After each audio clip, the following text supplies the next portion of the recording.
What's happening? What's happening? What's going on with y'all, man?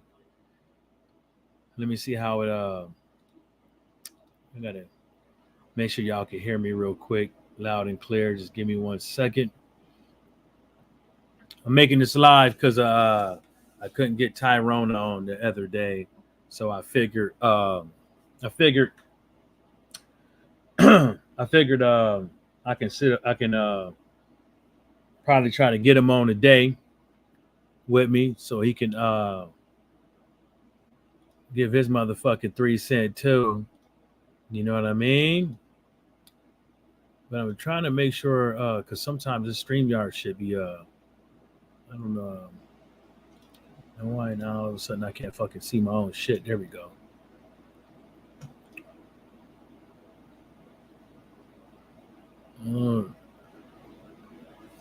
All right, cool. I hope it's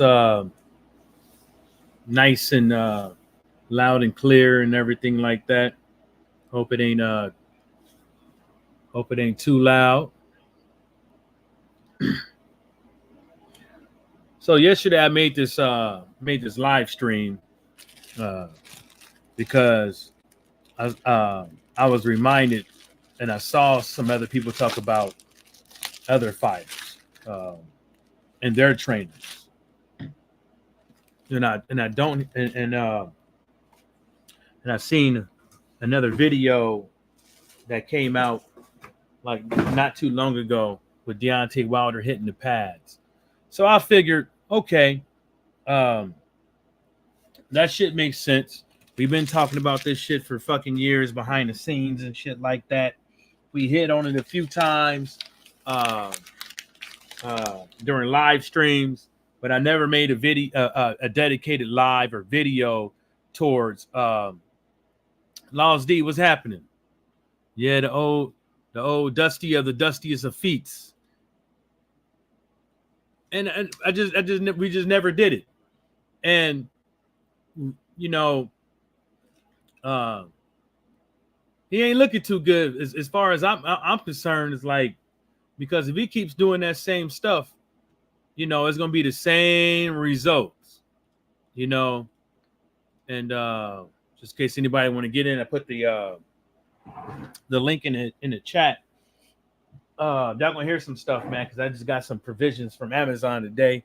So I'm kind of opening up these boxes. I got the Baconator, so I can so if I'm in a bind and I want to make something real quick, but I don't want to cook the bacon, I could put it in the microwave. They sell them on Amazon. You could put about maybe 3 to 4 strips on there. You could do all kind of stuff in it, and it keeps the splash keep the splash down on the microwave, keeps it nice and clean. But back to Deontay Wilder. You know, I don't see anything wrong with him getting in the ring again. He can win again and stuff like that, but I don't think he's gonna win a meaningful fight until he brings somebody else on or gets rid of Malik Scott, you know. And I know people out there be like, "Oh, you a hater, this, then the third, or whatever." But this is just my 3 cents, and people should be allowed to give they 3 cents on matters like that, because folks did it to Sean Porter. And folks did it to Sean Porter, right? So, and everybody was cool with it. You know what I'm saying? You didn't see people getting dropped from LDBC over that shit. Laws D Punch Out TV said Zhang will flatten Wilder within 6. I don't know. He can. Zhang does possess that power, but another thing with Zhang is he might just be slow enough for Deontay Wilder. What up, Tyrone? What's happening, bro? Yo, can you hear me? Yeah, you a little bit low. Sound like you put us in your pocket. Oh, sorry. It was my headphones I had them on, bro. Yeah, there How's you it go. sound now? Yeah, better. All right. Um. Yeah, go ahead. Yeah. Oh no, I was just talking about Laws. Laws said Zayn gonna flatline him in 6. I don't know about that, but it very well could happen if he keeps if he don't learn nothing and keeps Malik Scott around. I mean, they don't listen. They don't listen. I mean, even though it was a bad idea his last fight, they just think they can come in and dust up Mr. Parker. If he was that good, yeah, but the problem is showing he isn't. And he looked really bad in the Hellenius fight. He was scared, dude. He didn't want to get hit. He didn't want to get touched. He looked like ass then, and he kind of got lucky with a hit. But the Parker fight, it was terrible. He looked awful, and people are saying, "Oh, this is, oh man, this is just one." No, it's not one. This will happen again, especially with somebody bigger and stronger. He's not. He doesn't want. He doesn't even sit on his punches anymore. I mean, I think he sits on his punches, but the problem with that is everybody can see it coming from a mile away. He wants to Yeah. he rocks back and all the way back and throw that shit. You can't be keep doing that shit like especially if all you got if everybody is saying all you got is a right hand and you keep coming to the fight with only a right hand, then eventually folks is gonna catch on. It's like stay away from the fucking right hand. You could win rounds against the guy because everybody has shown you that you could win rounds against him if you stay away from the right hand, you know? And hey, it's like to me it's insanity. Yeah. It's insanity for somebody that says they want to win, say they about this, say they about that, but every time they get in the ring, they do the same thing and expecting the same results. You got 3 L's on your record, and you're still doing the same damn thing. Don't you saying you could become champion again? You saying No, you could no, never, fight Fury for the 4th time again and all that shit? never. But how you gonna fight that dude? But even if he was given the chance, is he gonna do the same? Is he gonna do the same damn thing? Well, you know what? There's indicators out there that says like you would do the same thing because you've been doing it. He's been doing Mhm. it for like umpteen fights, the same damn thing. Yeah. He abandons the jab, he abandons going to the body, he backs straight up, he don't know who in the hold. He fucking waits. He takes his fucking time all the time. And when people figure it out, it's like you ain't got like if you fight Deontay Wilder, your best chance to win is to go straight towards the storm and throw some punches. I mean, this sounds bad, but he's a black Jerry Cooney. I wouldn't say that. I wouldn't know because he ain't got the skills. Uh oh. Uh What? oh. He ain't got the No. skills. Yeah, just go ahead. Yeah, he ain't got the skills. Like he all he got is a right hand. His jab is cool, but you can't even say he got a jab because he don't use it. You know what I'm saying? So it's kind of like, okay, you're gonna use a jab against Hellenius, a guy that got cement shoes on in the ring. You know what I'm saying? And I don't know, man. I wouldn't say Jerry Cooney. I wouldn't say that. I mean, we all had jokes about who Anthony Joshua was and stuff like that. But at least Anthony Joshua just doesn't have one punch. You know what I'm saying? We could call him Yeah, he's got a robotic. whole arsenal, but sorry to cut you off, but I ain't tripping. um my main thing is the level of opponent has gone up while he gets older and gets worse. Yeah. I mean, what do you expect to happen? I mean, hey, told folks don't sleep on Joseph Parker. If he go over them 3,500 RPMs, he'll win. And he did. Yeah. And let's be honest, all these guys saying, "Oh, they pick D easy. They pick D easy." FanDuel is open.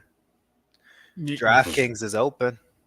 you don't see no bets. No one will bet. They won't bet a cent You because don't they see know no. what will happen. Yeah, they're not showing their bets before the fight.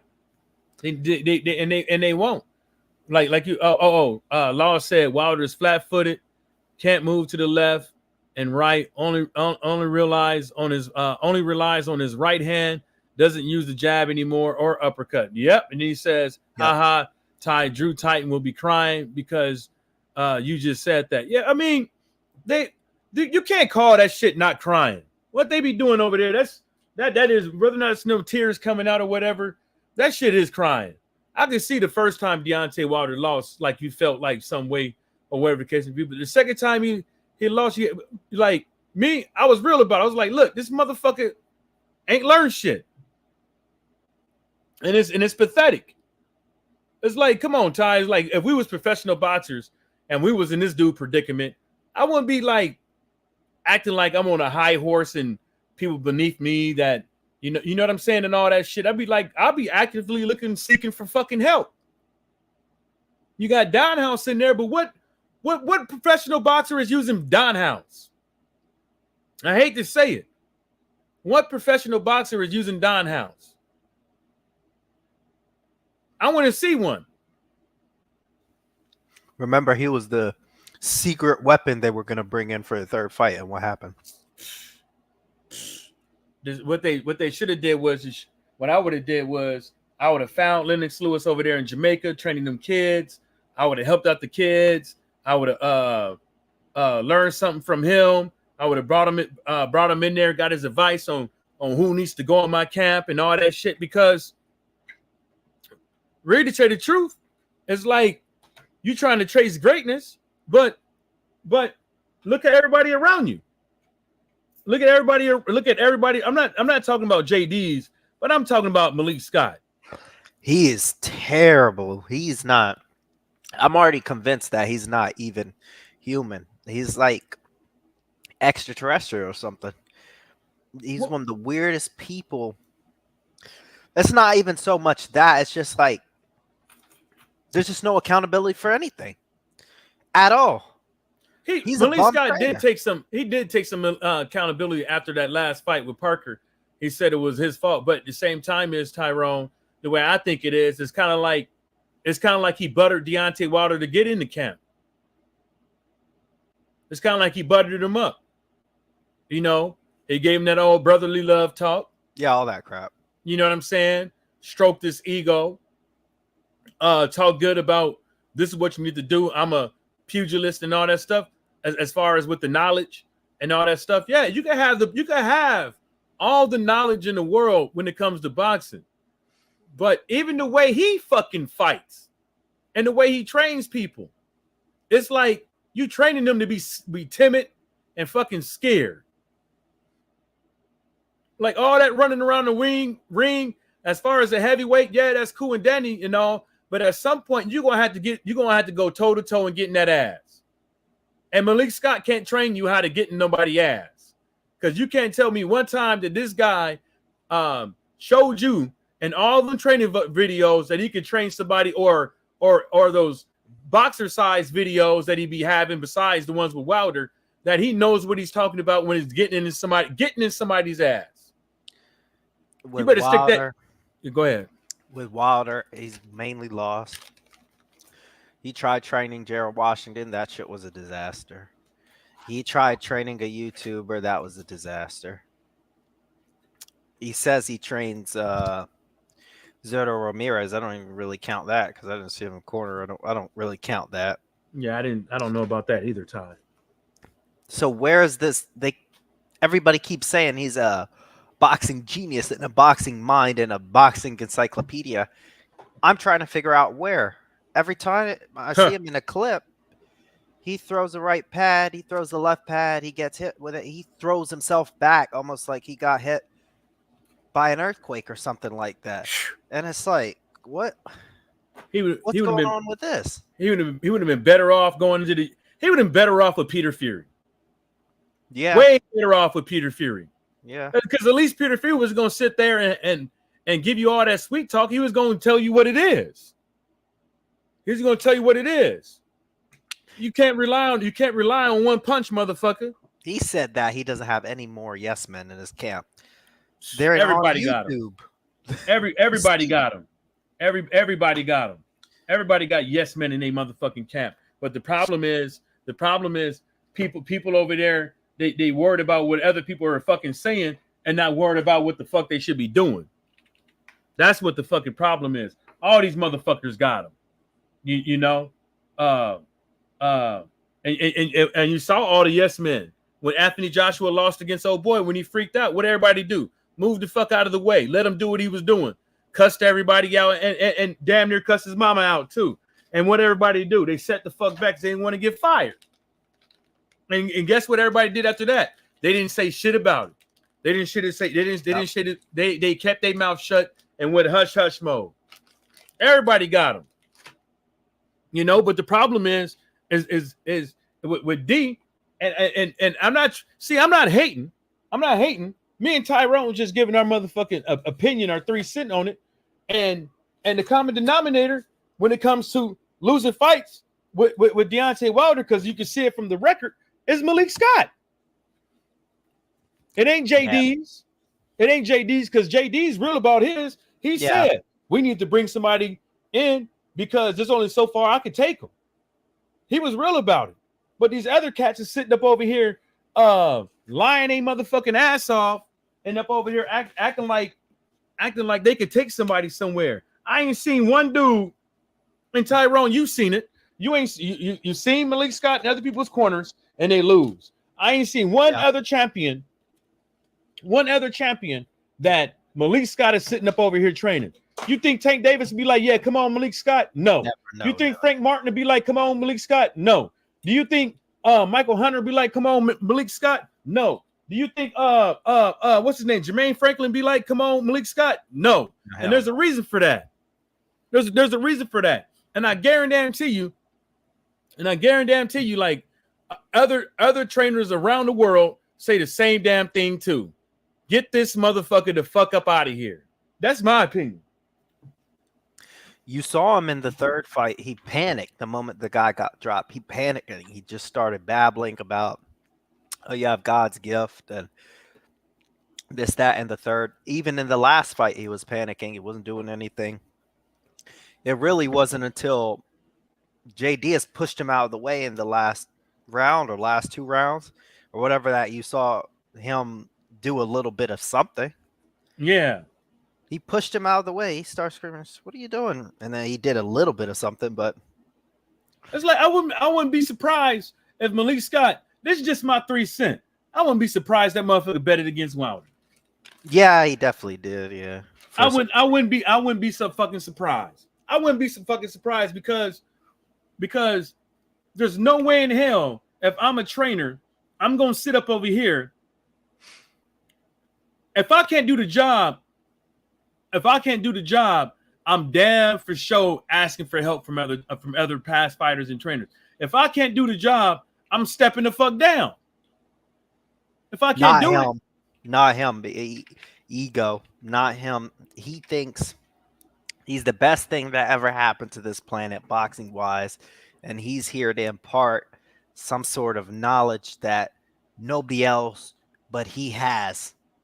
And that everyone must bow to him, even though he has no results. Nothing tangible. He has nothing tangible at all. But he wants everybody to know that he's some sort of trainer because some bitch, I was about to say, I'm sorry.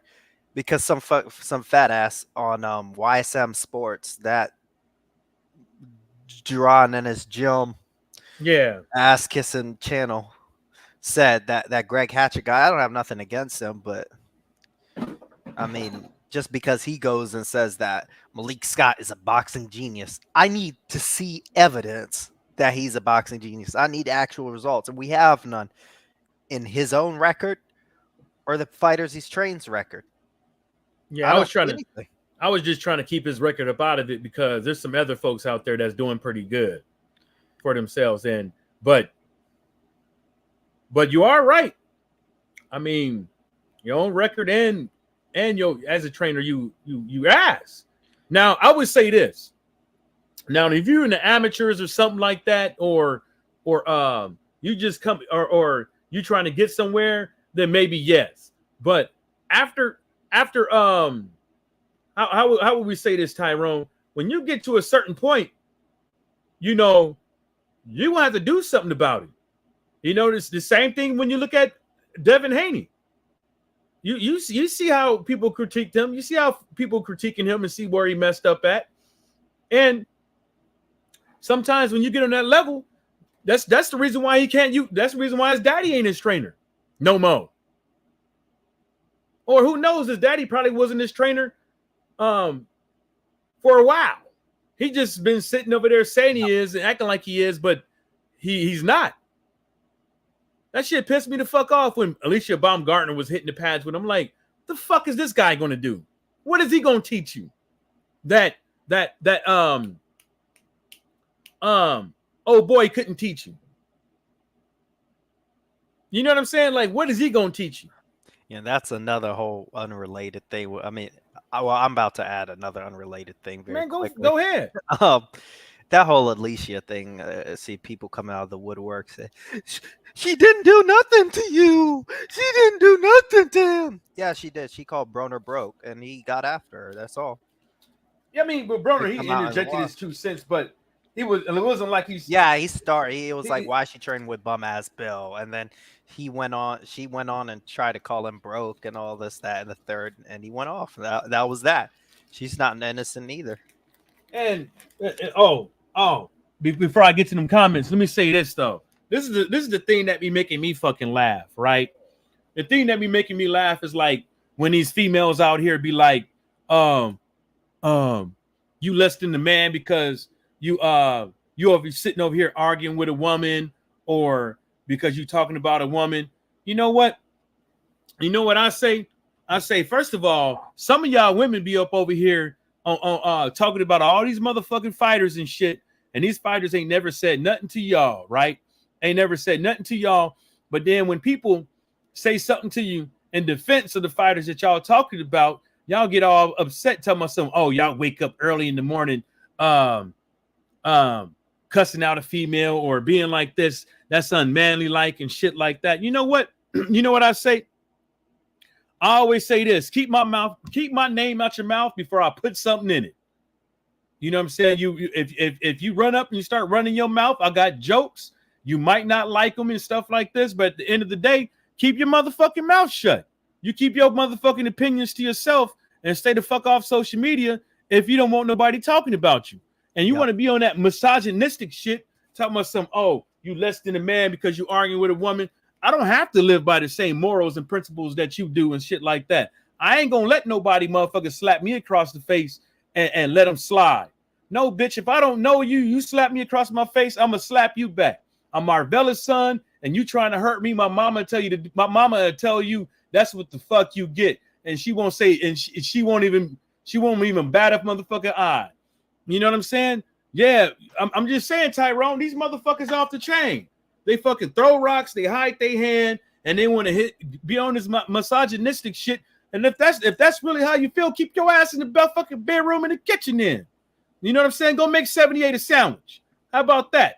You know what I'm saying? So that should be irking me, man. Like people that be running around here running their mouth, and then when he says some shit, and you see that big ass thing that she wrote, telling us some y'all always talking about how us female boxers look, and always talking about our ass and this and the third. Like, bitch, y'all the ones wearing bikinis in the weigh-ins. Who said you don't gotta wear a bikini? I told Walls this a while back. I said that her fan base are 50 and 60-year-old simps on Twitter. Oh man, that's just the truth. I think so. Nobody. I don't watch an Alicia Baumgartner fight. No offense. I don't get out of my way to watch her or Michaela Meyer or any of them. I liked Ann Wolf, but that was years ago. And that's just my preference. But when I see some of the comments on YouTube and I click the link to their profiles, I've noticed that they're older guys. Yeah, sniffing on, want to sniff them draws. Right. The unmentionables. They don't have a snowball's chance in hell, and that's Yeah, just what it is. and that shit pissed me off because she was talking about Adrian Broner and filing lawsuits and shit, and she gonna write this old Gloria Ulrich motherfucking woe is me shit Really? talking about. And I'm an Alicia Baumgartner fan, but I gotta call it for what it is. You know, I call out the bullshit. I don't give a fuck. And she said some. Oh, they always men on here. They always talking about our looks, and they always treating us like a piece of meat type of shit. And I'm like, y'all the one out here wearing the bikinis. Y'all the one out here wearing that skin type shit, all that makeup on with your titties halfway hanging out. Y'all the ones that be doing all that shit. Hell, you had the woman out there flash the whole goddamn world, and motherfuckers. So what? It's a motherfucking titty. Hell, we need something to talk about in this bitch. And then she, like it's always some woe is me shit. I'm not the first of all, and then you're gonna say that, but you walk around this earth with little bitty clothes on, showing half your motherfucking body, but nobody's supposed to fucking respond. But nobody's supposed to fucking respond. You know what I'm saying? That's the reason. If you don't want nobody, and this is another thing too, you got all that motherfucking money in the world. You got all that motherfucking money in the world, right? And you're a professional boxer. If so, let me tell y'all something. If somebody, so you mean to tell me you talk about being sexually harassed and motherfuckers doing this and doing that, right? She in a point to her career that she could nip all that shit in the butt by calling these dudes out. She in a point in her career to where she could start something to where women in the sport of boxing and in other fields of life can work without being harassed by dudes like fucking BFTB grabbing them by the pussy. You know what I'm saying? But at the end of the day, she ain't doing shit about it. She only did that Gloria Ulrich shit because she wanted to make herself seem like she Mother Teresa or something like that. And at the end of the day, it ain't my fault if them dudes all hit it. It ain't my fault. Shit. It ain't Adrian Broner's fault. He could be upset because he probably didn't get a whiff of the poo nanny or whatever. But at the end of the day, a lot of motherfuckers want to hit it. You know what I'm saying? Let me read these comments. Laws D Punch Out TV said, "I'm with Ty. Wilder hasn't learned anything with Malik Scott. He's aged and washed up. He's finished. Zhang will put him in the nail in the coffin. I don't think that's gonna happen, but we're gonna see." Laws. Tyrone agreeing with it. Laws gonna say, "I saw this shit in the Fury. Wilder third fight. Fat Malik Scott learned Wilder nothing different. Yeah, he didn't. He didn't teach that motherfucking nothing. And he didn't do nothing different. Shit, my suit, water, dehydrated, skinny than the motherfucker. How you dehydrated?" Law said, "Can't lose to Parker and get schooled for 12 rounds, then go in against Zhang and think that you can win." You can. You can. I mean, Zhang, like I said, Zhang moves slow enough. His head movement and everything, he moves slow enough. We're going to see. He might just move slow enough, but I'm tired of that motherfucker Deontay Wilder taking his time. And I told y'all that shit a long time ago. Oh, taking your time. Right hand. Get that shit up out of here. You about to end up with cigar motherfucking billboards in the bottom of your boots. Laws D said, "Tyrone right.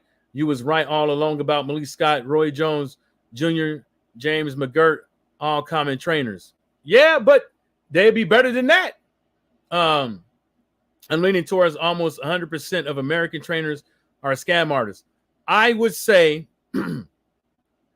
I wouldn't say 100%, but I say majority of them are scam artists because a lot of them are only in there for the check. And I don't think they really know what they're doing. I don't think a lot of them really know what the fuck they're doing, and they want to put their these fighters out there on in the main with elite competition with mediocre training. Oh, what's up, Bruce? What's happening? Bruce said, "What's up to everybody?" I think he just got here. But what do you think on that? You wrote it in there. Go ahead and talk about it, Mister. You think 100% of trainers is are boxer size trainers? Hello, Mr. Tyrone. Hey, Mr. George. Sorry. You heard that guy? Yeah. About Wilder. Yeah. To be honest, we talked about this a while back. When the third fight was postponed, I think I made a video. I said it was a bad idea, and I don't think that was the difference. I honestly, if he had fight him then, it may have not as been bad, but I think he still would have lost because it's just denial. It's denial with the trainer. It's denial with his sparring partners. Sparring partner has always been bad. I got into it with a couple people. So a couple years ago, I said that he doesn't get good work, and then they say, "Oh man, what do you mean he doesn't get good work? And look who he's brought into camp, and look who has he brought into camp." He said, "But there's nobody." I said he could have brought Marius Walken. He could have paid Makhmudov. He could have paid a lot of big guys, big for nothing guys, to come in and add parts or guys who are decent, not these guys that he brings in. Like, it's the same guys. Let me name them. Helenius is retired, but he'll probably bring him in to do light work. Even if Helenius was 50 and he was still fighting, he would still, and Wilder was still fighting, he would bring Helenius for work. Gerald Washington is a lot. He's always there. Stephen Shaw, if he needs some extra money, will come down there. Steven Torres, a guy who lost 100, who did boxing for weight loss. He lost 100 pounds. He's always there. Who else? Walt Harris, the UFC fighter. He'll bring him in if he isn't working UPS or FedEx. He'll bring him in. Who else work does he get with? Those are the main guys. You said the Nordic Nightmare? He'll bring Helenius in no matter what. If Helenius is dead, he'll bring Helenius in. Fuck. If Helenius passed away, he will dig Helenius up and will bring him in for sparring. That's just a fact. He's just cheap. He's just cheap. The quickest guy that Wilder could get to get into his camp, probably? Who? Tim Witherspoon. Yeah, but that probably won't even happen because Malik is mad at Tim Witherspoon because Tim Witherspoon said Malik was a trash trainer. He was no good. Well, you get it. And then Malik called him a piece of shit human being and stuff like that. But you got to. Okay, Tyrone. So professional boxers ain't supposed to, or ex-professional boxers, people that was in the sport, ain't supposed to keep it real from what they see. Like everybody's supposed to kiss everybody's ass. Yes. By law, they're not supposed to say a thing. They have to keep it to the best thing for me to say is like, if you think that, bring your ass over here and let me see what you can do. Right. But instead of taking that as motivation and proving them wrong and doing good work and doing good things, they go cheap. I mean, did you see his meal plan for the third fight? It was ass. It was horrible. All it was like she just bulked him up. Like she was saying that she just fed him steak, potatoes, burgers, nothing nutritious, just extra calories the entire time. That was his meal plan. That was a bulk. That was it. They didn't do they don't work on his, everybody says the legs, but it's true. He don't do leg work. He don't work on his legs. He don't do nothing. He's just told what to do by her. She's like a chiropractor, physical therapist, whatever she does. And then I heard about her, yeah. The black guy, what's his name? The one who looks like Boozy Badass. Damn. Joey Scott. He's a nice guy, but yeah. Oh, Joey Scott. Yeah, I remember him. He's a track coach. Like, I mean, no, it's not Joey. It's is it Joey Scott or is it? Yeah, Joey Scott. Yeah, he needs to do something. But he knows what he's doing. I don't see Demarius Hill anymore. Well, the dude with the sort of flat top. Well, he had to get the fuck up out of there, probably. I haven't seen him in a long time. I can't be around this foolishness. It's just They can't, like for instance, Fury's going to come and do all of this holding, elbowing, headlocking, all of that stuff. Why not say, hey, let's work on this? Nah, that makes too much sense. Nah, that makes too much sense. I need to make my motherfucking money off Wilder. Fuck all that. Him losing. Yeah.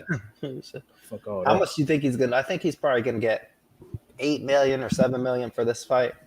Man, let me tell you something. What, Wilder? Mm-hmm. Nah, he get more than that. You think more than that? He got 14 for his last fight, but they can't pay him more. Yeah, but the thing about it is they say they gave him 14. Yeah. I think they gave that motherfucker more than that. And I think they both ran up out of that motherfucker with a nice little paycheck. You know what I'm saying? But Wilder owes them more. Wilder owes them more fights and stuff like that, and he fucked up a lot of their money. Now, you know what I'm saying? He's and gonna keep fucking up their money. They better get out of there.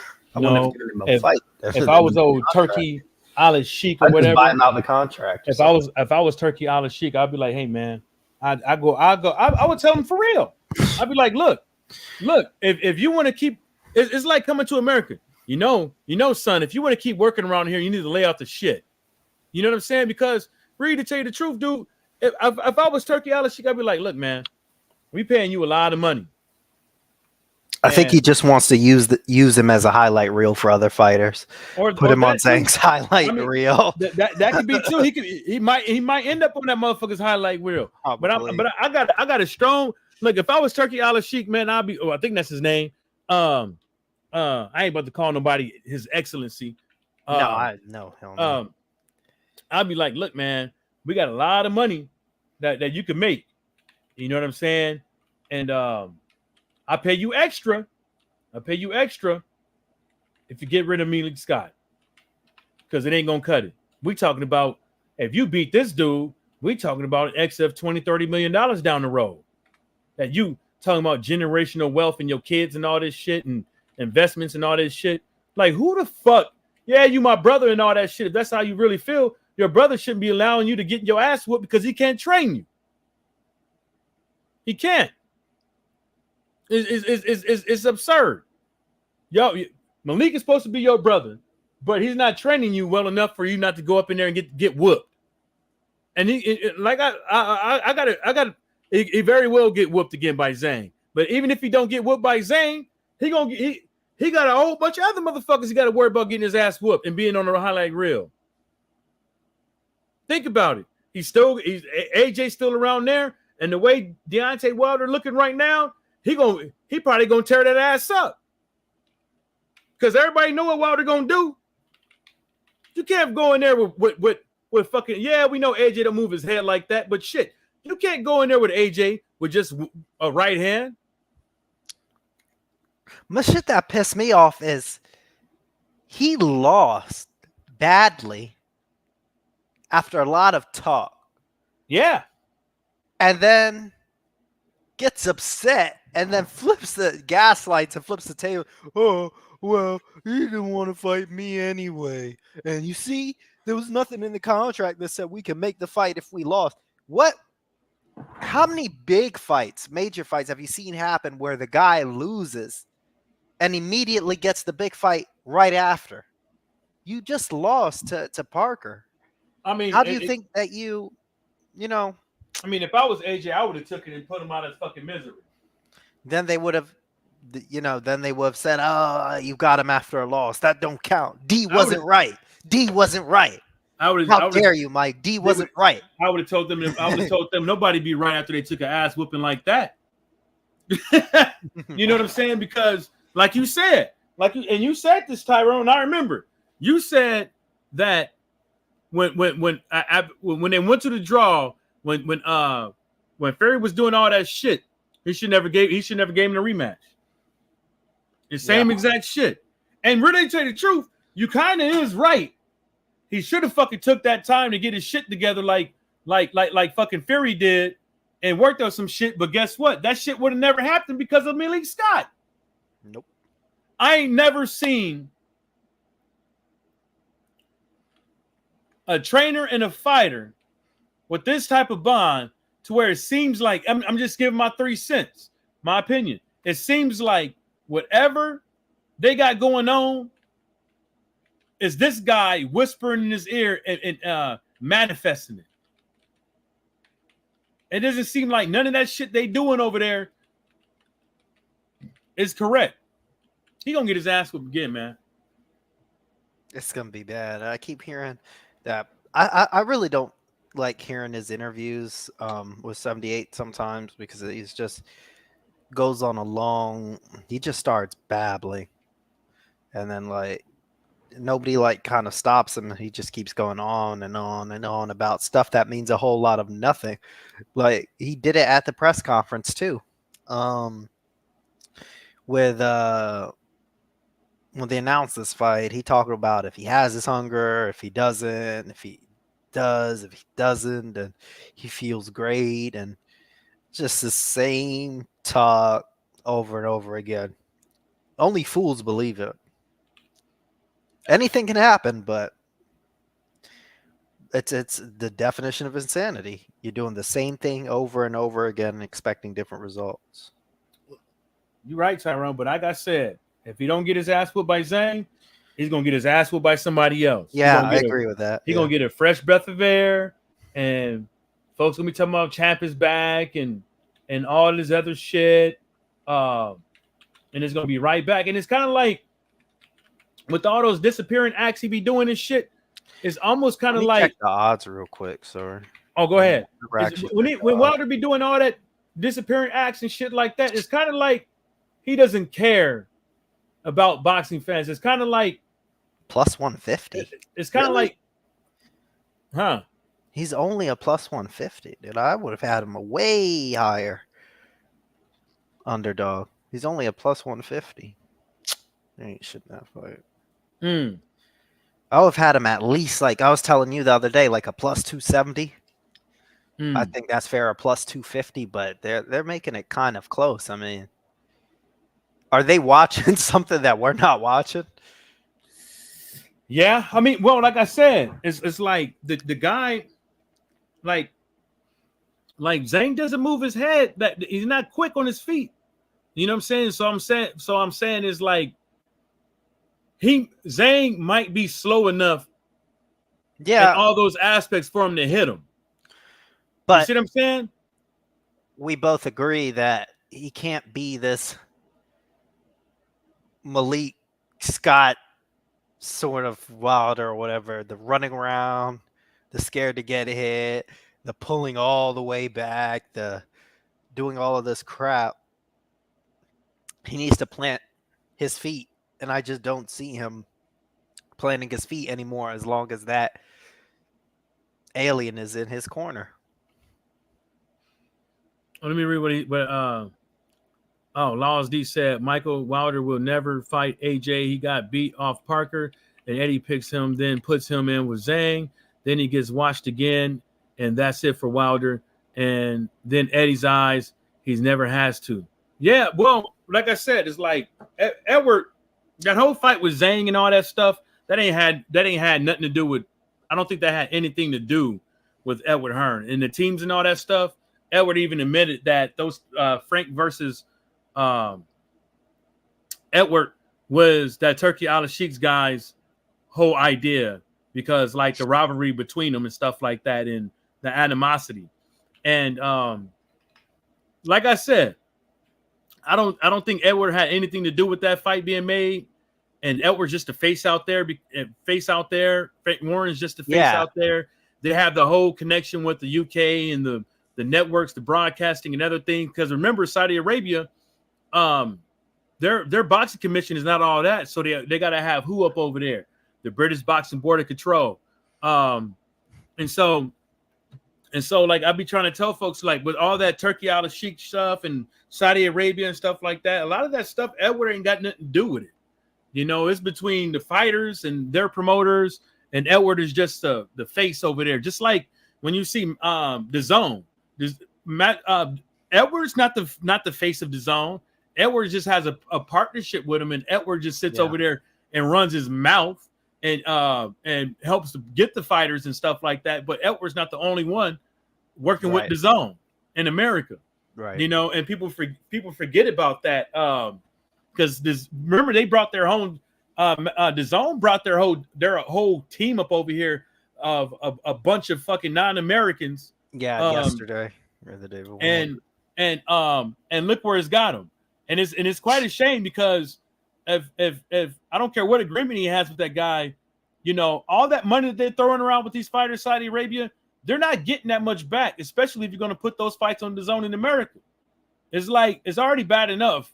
Like people are out here, the amount of illegal streams going around up over here, it's already bad enough.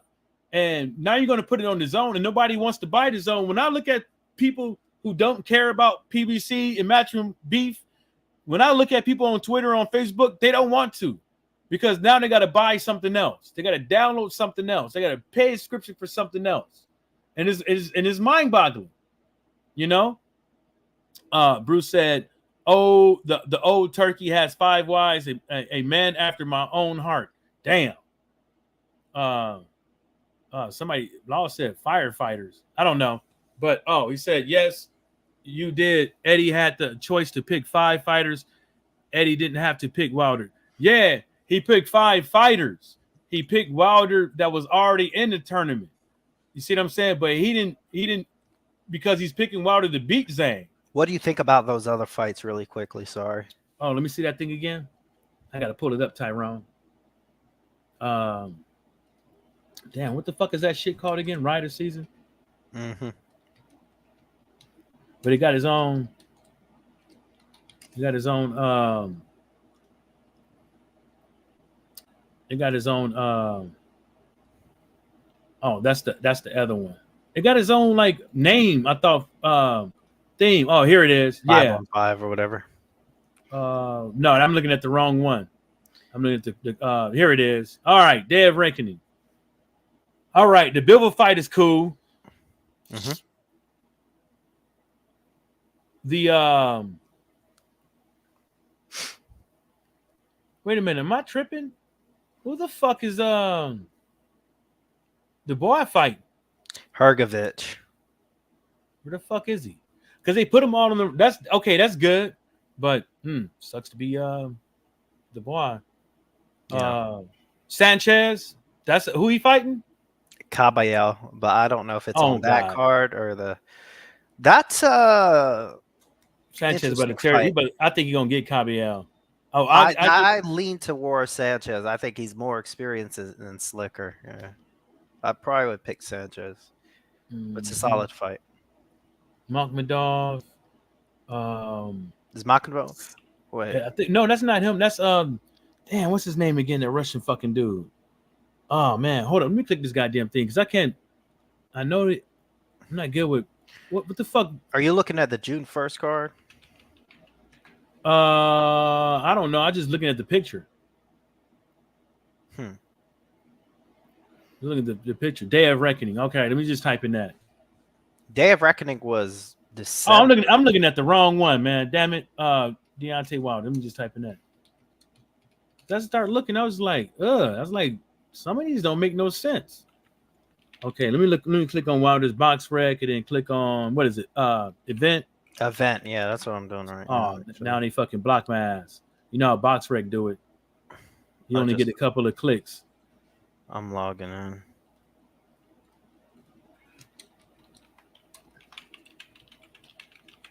Sorry. No, I ain't sure doing that. My keyboard's loud as fuck. I'll look at it from my phone. I don't care. Oh, that's what I should have did. Yeah, you're right. Where'd my phone go? I got it. Yeah, let me look at it from the phone. You're right about that. All right, so it's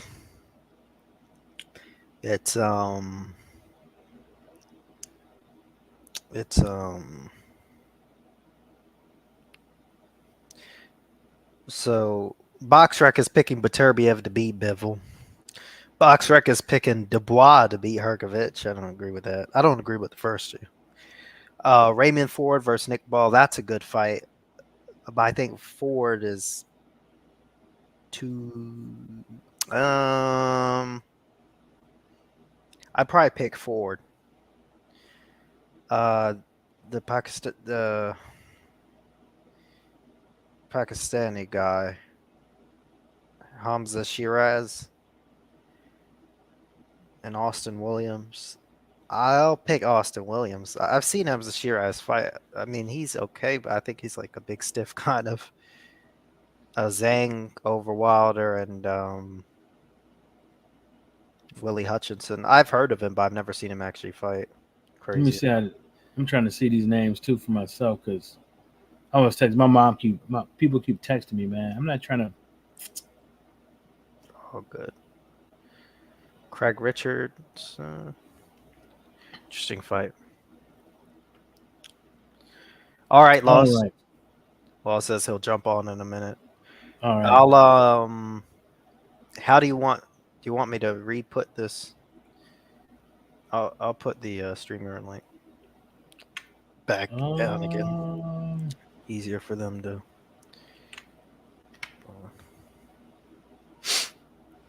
You talking about the one Dominic Brazil's on this? Dominic Brazil's on. I'm looking at the wrong one. I clicked on the wrong shit, man. My bad. Yeah, right, like you did exactly how you did that. You went to event. You were looking at it right now, right? Oh, Daniel Herkovich, yeah.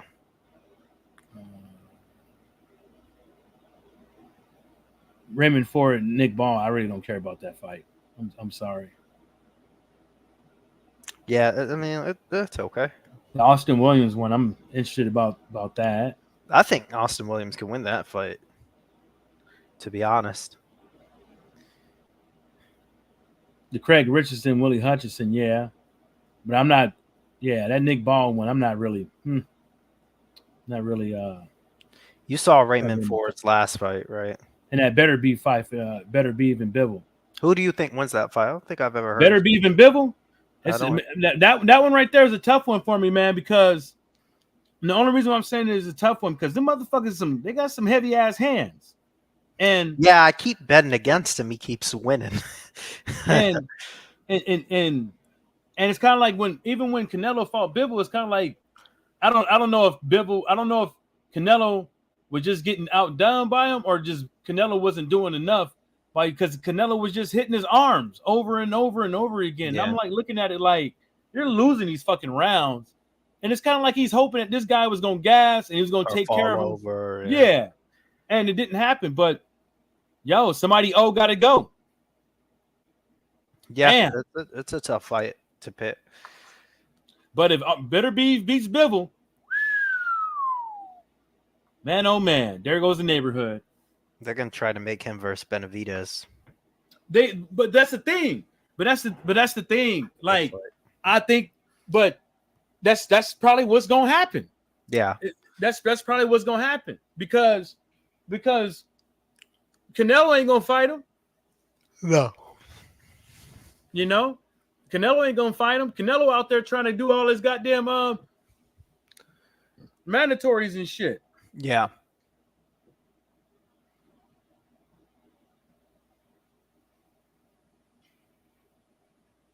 Yeah. You want to talk about the Gainey stuff, or? I mean, we can if you want. I mean, yeah. I got it. Yeah, go ahead. You can start it off. I keep saying Gainey only because it's funny, but I ain't tripping. He was. I wouldn't say he wasn't growing on me, but I was respecting him more in that he beat Lomachenko. He beat Prograis, not an easy fight. But he got in there with somebody who was bigger, not a lot bigger. Like, he was 180 pounds on fight night. He was 190 pounds on fight night. Again, where's the proof? No proof. Right. He got in there with somebody who was more athletically gifted. And his deficiencies, the fact, they said he was chinny, was proven, and he got hurt, and he never, he couldn't have got him that hump. The guy could have stopped him had he been in shape, but it just is what it is. Yeah, like I remember loads of people said he didn't have a chin. Loads of people said he didn't have any power, and people out here is acting like people are beating them up and stuff like this. It's just what it is, man. Like I don't. It's like you can't criticize, or you can't have an opinion. Sorry, you can't have an opinion on a lot of these guys these days without people, getting in their feelings. It's like we all seen it. We talked about it before this fight for years, for like the last 2-3 years, maybe 4. And we all and a lot of us came up to the conclusion that he doesn't have a chin, and he get in there and he doesn't have a chin, and he gets put out his motherfucking misery. It's like, he was like, oh, y'all just hating and all this stuff, and then people want to throw the black man shit out there and all that stuff. People can't enjoy their vacations over the loss, and yeah, like ain't nobody trying to hear all that black man shit when it comes to Devin Haney. Like, that fight is what it is. If he wanted to win and stuff like that, or he wanted everything to go in his favor and stuff like that, well, maybe he should never took the fight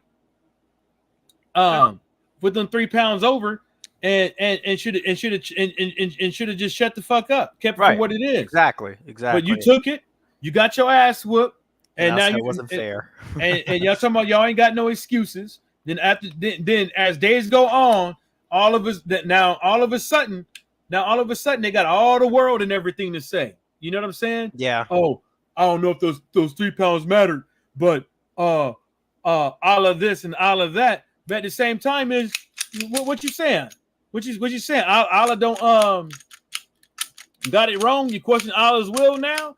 Ain't that haram? You know what I'm saying? It's like, that shit up out of here, man. You lost against a guy that you called a C fighter, and everybody's like, oh, y'all over there. See, I hate it. I hate how black people are, and this and the third. Like white people don't do it. Like, everybody else don't call nobody out when they get their ass whooped after talking shit. I can't help it. It's Devin Haney's turn now. He gambled, he lost, and now it's his turn to get talked about. That's all it is. Get over it.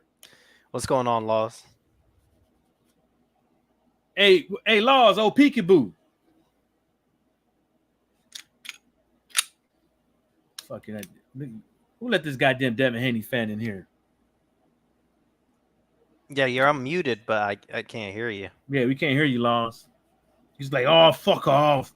Goddamn computer always on to something. Okay, I heard something. I heard like a click. Yeah, I heard a click too. Oh, fucking hell. A goddamn computer again. Every fucking time. I can't be arsed with this.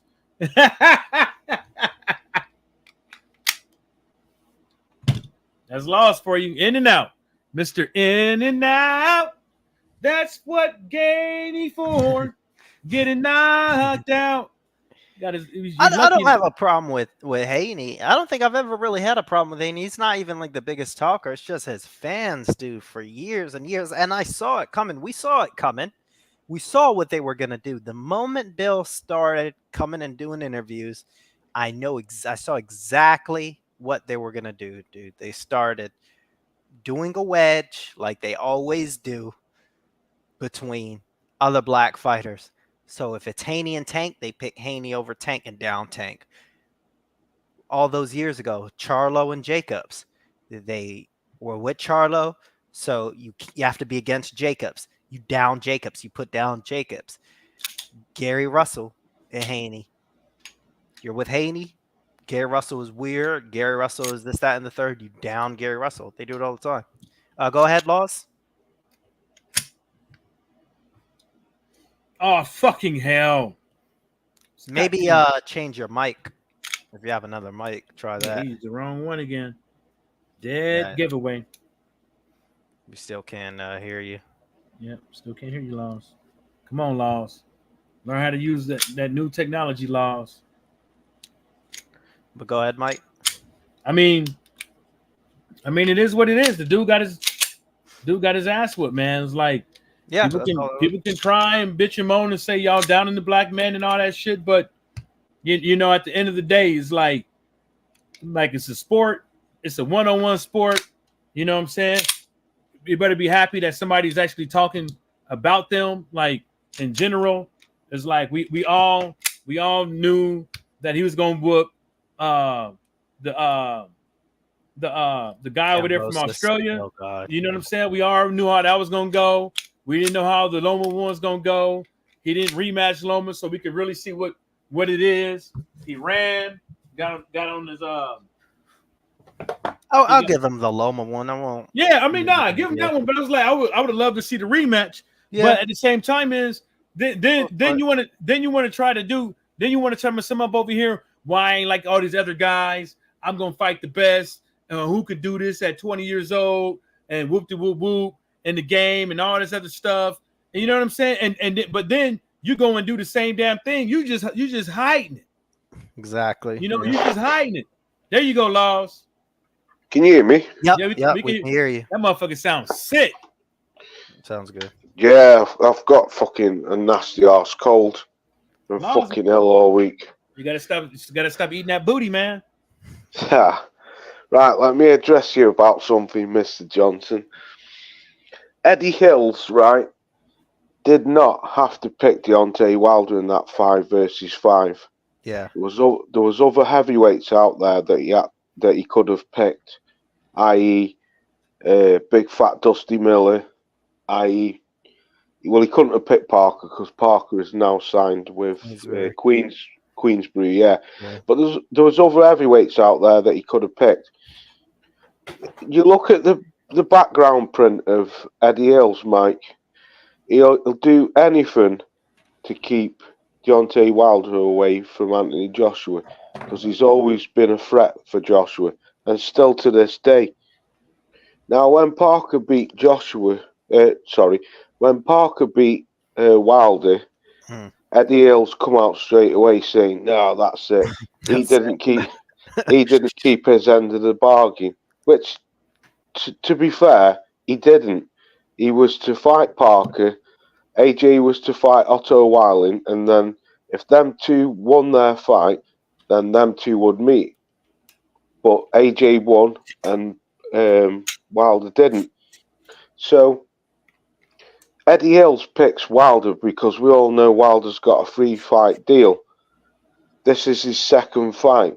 So Eddie Hills has picked Wilder to go and fight Zhang, knowing damn well that, well, just through my eyes, I think Zhang fucking ices him within a few rounds because I do believe, I'll come to this in a minute, but I do believe that I think he's finished. Now, that's why I think that Eddie Hearn has picked Wilder to fight Zhang because obviously Wilder is still a threat, but if he gets iced off Zhang, then there's no way on earth that Wilder and AJ will ever fight because Eddie Hearn will just say, well, hang on a minute, you've just lost to Parker and you've just lost to Zhang. Why would you're not on AJ's level? Because he come out and said that straight after he lost to Parker. He come out saying, well, this fight should never happen because he's not that level of opponent anymore. Eddie Hill's a very slippery little eel. He's very, very crafty, and the way how the guy manoeuvres around the chessboard, you have to watch him. He always leaves a trail with him. He's like a slug or Ansel and Gretel. He always leaves a trail, and his trail is to throw fighters in front of Anthony Joshua to keep Anthony Joshua protective. Look how he manoeuvred all them years ago, Mike, with Dillian White. He always used to scream from the rafters about Dillian White fighting Wilder, but he never ever used to talk about fucking. Well, he did used to talk about Wilder fighting AJ, but he wasn't on the same level as the way how he used to protest about Wilder fighting Dillian White. Because, and it's very similar with Frank Warren. Frank Warren has always, because they keep the main king, don't they? And then chuck the pawns in front. Daniel Dubois, Joe Joyce. They were always cannon fodder for other fighters to protect Tyson Fury. And the same with Anthony Joshua. Dillian White was always cannon fodder. He was always cannon fodder. Any threat towards Anthony Joshua, Dillian White was thrown in. Look at the days of when Luis Ortiz was ranked number 1 by the WBA. He had, I think it was the WBA interim. So he was when Anthony Joshua beat Klitschko, he got the WBA super belt, and Luis Ortiz was number 1 mandatory for that belt. What did he do? He signed Luis Ortiz on a 3-fight deal, promising him 1 fight, and then he would fight Anthony Joshua. He goes and throws fucking Dave Allen in with Luis Ortiz. Ortiz wipes the floor with him, and then he lets him go. He let Luis Ortiz go. Honestly, man, the whole scenario of both of them promoters, I mean, I can understand how they do it because they got to keep the prize asset, haven't they? They've got to keep that wheel turning all the time to make the money. But anybody who becomes a threat towards their main asset, they throw other fighters in with them first. And that's exactly what he's doing with Zhang and Wilder. Trust me, he's hoping that Zhang annihilates Wilder, because then he knows that there'll never ever be a fight between Wilder and AJ. But if you flip the coin on the other side, if Wilder does fucking ice Zhang, then he's fucked. Well, I wouldn't say he's fucked, but he'll still worm his way out of it. He'll throw someone else in with Wilder and say, "Oh yeah, yeah, okay, he's beat Zhang, but he lost to Parker. He needs to fight someone else. Maybe Andy Ruiz, the winner of Fat Dusty Miller and Andy Ruiz, and then we'll fight AJ." He's never gonna fucking do it, mate. He's never gonna do it. Never. Same shit with Conor Benn. It's the same fucking bullshit with Conor Benn. Well, Laws, I mean, I'm not trying to cut you off or nothing, but let me say that Wilder could have beat Joseph Parker, and I guarantee they would have found a way to slide out. Agreed. That's what I've just said. If you listen to what I just said, if fucking Wilder ices Zhang, they'll do exactly the same. They'll find a way to get out. So I totally agree with you, what you're just saying. They'll bring up a mandatory, or they'll bring up Tyson Fury. They'll bring up Mike. Anything else but that guy, and Tyson Fury or whatever. They could be having a mandatory, and they're gonna bring something up. They can be like, "Well, we got our mandatory too," and try to lie their way out of it. Because to tell you the truth is, like, you know, there's so many times that you can get like really oops upside your head, and we've said it. We question Anthony Joshua's chin. We question other people's chins, and some people said that Anthony Joshua, just like Frank Bruno 2.0, he ain't got a chin. But Frank Bruno had a better chin than that. Frank Bruno, yeah, he had a better chin than that. He could take, and he fought better fighters in a better era. Well, we're not going that far because you're gonna get people upset. Yeah, but go on, my bad. Yeah, and those cats, they keep on fucking, they're gonna keep on doing this. Yeah, he should protect his asset, Anthony Joshua, and stuff like that. But he should try to do fugazi shit to call himself or try to deem himself the best promoter in boxing and stuff like that. Yeah, he should try to do all that stuff. But the thing about it is, a lot of these fight fans out here, they don't give a damn. I remember there was one point, and it still kind of is like that, depending on who you're talking to, that it was kind of like Edward Hearn versus everybody. And it was kind of like weird, like we sitting up, we'll be just talking about a fight card, and it could be on fucking Frank Warren, it could be on Bob Arum, it could be on whoever's. We're not dogging who's watching or how many fights that these promoters are putting on, who's putting on the best shows and shit like that. All that shit came because other people kept bringing it up, and then people got to show who got what country got the most champions and shit like that. All that shit is just as either a talking point or as divide and conquer to get people on this side and push other people away from the other side. Because at the end of the day, at the end of the day, you can't make good boxing by yourself when you're a promoter. You have to they're gonna have to get in with other promoters to make good fights, to make good fight cards. It can't just all be Frank Warren. It can't just all be Edward Hearn. It can't always be Al Heyman, Bob Arum, Salido, TGB, whatever you want to call it. You know what I'm saying? It's like that's not how you save boxing, and that's just not how it's gonna work. But there's some people out there that's sitting over there hoarding goddamn fighters, and like look at it. You had that American fighter, I forget his name, went up over there to some more PBC, had me on the shelf and shit like this. As soon as I got with Edward Hearn, whoop. Edward Hearn don't give a fuck about no goddamn American fighter. He's gonna send your ass over there to the UK so you can get your ass whooped. The best thing that can happen, and it looks good for fighters, when an American boxer goes to the UK and get his ass whooped against the UK guy. It looks good to them. Because they usually go over there and they talk a lot, or they talk about tea and biscuits. Then they get knocked out in the first 3 or 4 rounds, and then they get shipped back home, and then they become a meme. Hello. You like these that normally happens to us, Ty. When we go over there, we get folded and sent back home. Talk as much, but you guys don't run your mouths like our guys will come over there and think where everybody should bow to us just because we have a U.S. citizenship, and it just gets really ugly in the ring. Yeah. Go ahead, Lawrence. Yeah, go on, Mike. Finish up, bro, because I was going to piggyback off what you were just saying. Go on. No, I'm just one of those guys. Is like a lot of those fighters that come over there and they talking shit, and you know everybody knows it.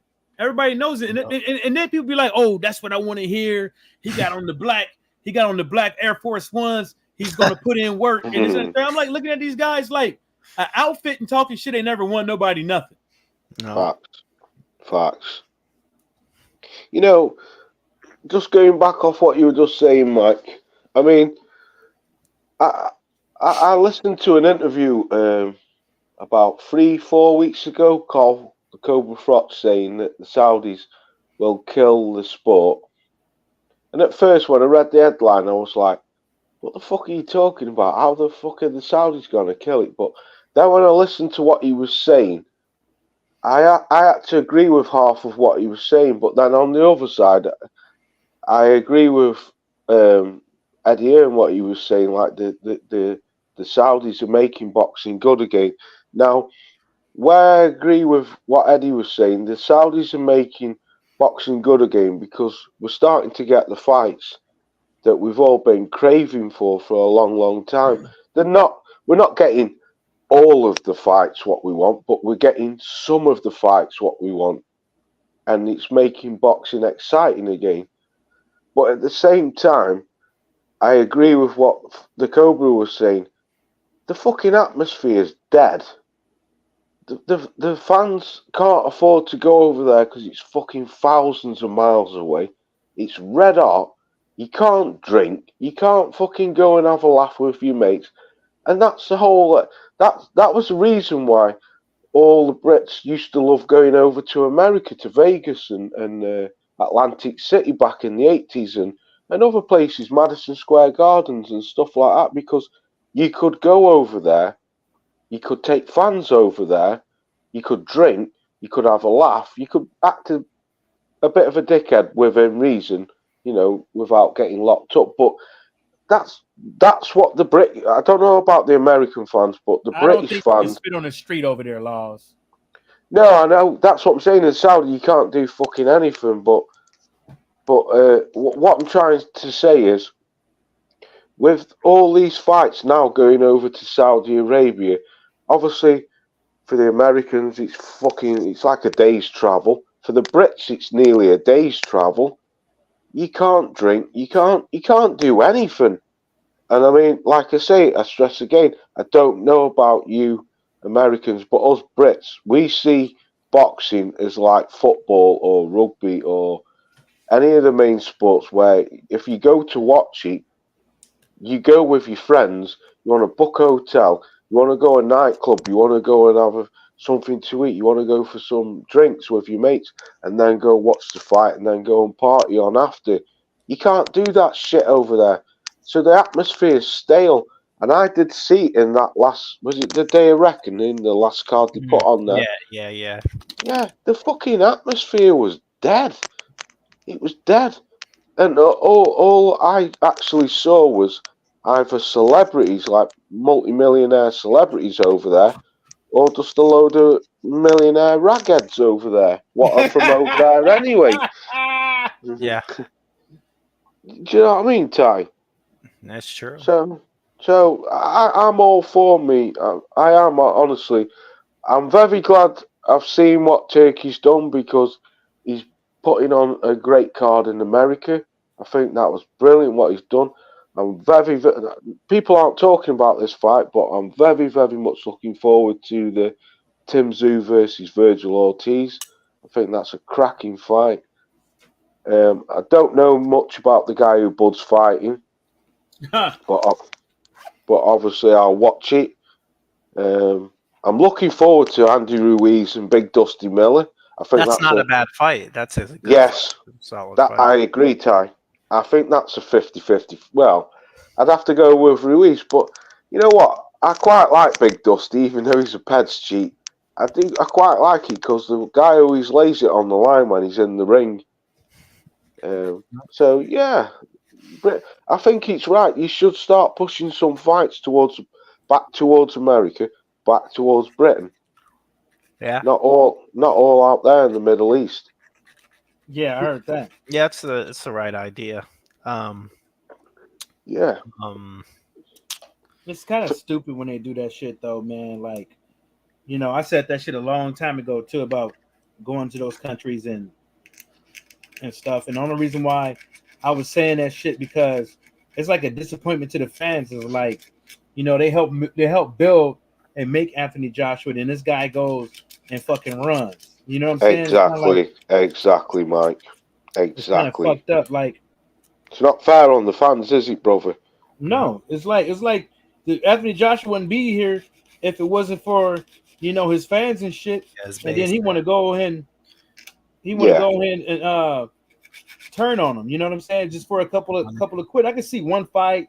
Yeah, get your money, champ and shit like that. But you should be able to make. He should be able to make that goddamn money over there in the UK anyway. Of course he would, Mike. Of course he would. Mike, you've just hit a fucking great point there, mate. You've just hit a great point there. He probably, being realistically, Mike, he probably wouldn't make the money over here what he would make in Saudi. But I tell you what, mate, it wouldn't be far off. It wouldn't be far off at all. That's what I'm saying. And yeah, he'd be giving the fans, because what people don't understand, right, Mike, a lot of boxing fans, a lot of the hardcore boxing fans are just normal people like me, you and Ty. We've just got a normal daily life, a daily job. Do you know what I mean? Yeah. We're not these multi-millionaire fucking famous people who can fly out to fucking other countries and you know, sit ringside and, you know, make it about me and facts, Ty. Damn. Facts, Ty. Facts, because that's what I mean. And the best of it is, Ty, if you was to ask them multi-millionaire fucking fans and shit like that, how did you score that round? They would turn to the person behind them. You're on my wavelength, Ty. You're on my wavelength. That's what I'm trying to say. But yeah, I also picked up on you talking about Bivol Beterbiev. I agree with what Mike said earlier. Or was it Ty? I can't remember which one of you said it, but I'm exhausted from picking against Beterbiev. Me too, Ty. Me too. Set this one out. Six times now I've won. Do you know why I wanted him? It wasn't so much that I wanted him to lose, Ty, but it was 6 times I've picked against him because I got sick of hearing that stupid old fucking twat from the Windy City talking. Oh yeah, I've had an interview with his coach and. He's this, that, and the other. Hang on a minute. I remember back in 2017 when fucking BFTB and Stay Ready Boxing were talking about the light heavyweight fighters, and Batuviev was the champion, and none of them even credited him. No, None of them. But all of a sudden, they're swinging on his nuts like Tarzan. That's what I hate about them fuckers. And that's the reason why I hated Devin Haney, because I wanted Regis to light him up, because they ruin fighters, man. They ruin fighters. Same with Errol Spence. I used to love Errol Spence. Couldn't stand him after fucking listening to them my clowns. favorite prediction. This was like, God, 7 years ago. It was a while back, and somebody was like, she was up on a panel, and she goes, they're talking about Canelo Spence, and she said, I have Spence by split decision. And I go, huh? I just shut it off. I said, these people are sick. Yeah. I'm Yeah. pretty sure. Yeah. Have you seen the amount of crime what they've been doing this week? There's been a total fallout Yeah. right now. Yeah. People can't enjoy their vacation. What did Conehead say the other day? Conehead said, he's a weight bully. He's a weight bully. Is anybody talking about it? Is anybody talking about him being... Hang on a minute. All week you were calling him a fucking girl and a faggot. Yep, I first heard this. Right after the fight, they said, oh, he was 160 pounds. But they were too dumb to realize that Haney was 160 pounds too. So then they upped it to he was 170 pounds. And yesterday they said he was 180 pounds. And now he said he was almost 14 and a half stone. I mean, come on. Oh my God. So they just keep pumping it up 10 pounds a day. 10 pounds a day, a stone a day. Like anyone can just put a stone on in a day. A stone a day keeps the truth away. Yeah, fucking hell.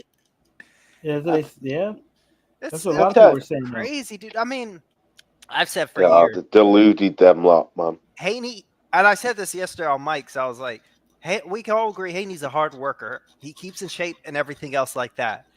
Yes. But he doesn't have an X factor. He's not a super boxer. He's not a hard puncher.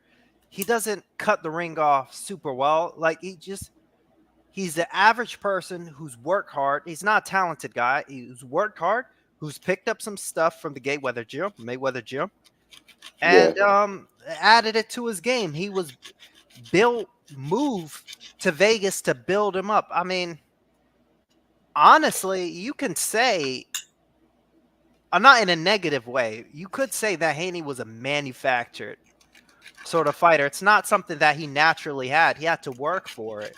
He was pushed into it, and he did well. He's done well, but it's not like he don't have an X factor. He's a decent fighter. He's a solid fighter. Yeah, he's a good fighter, man. He's a good fighter. There's no two ways about it. He's Black Jesus, and he can do all this. And he sees 6 moves ahead, and it's his world. We're just living in it. No. No. Do you know what makes me laugh, though, right, Ty?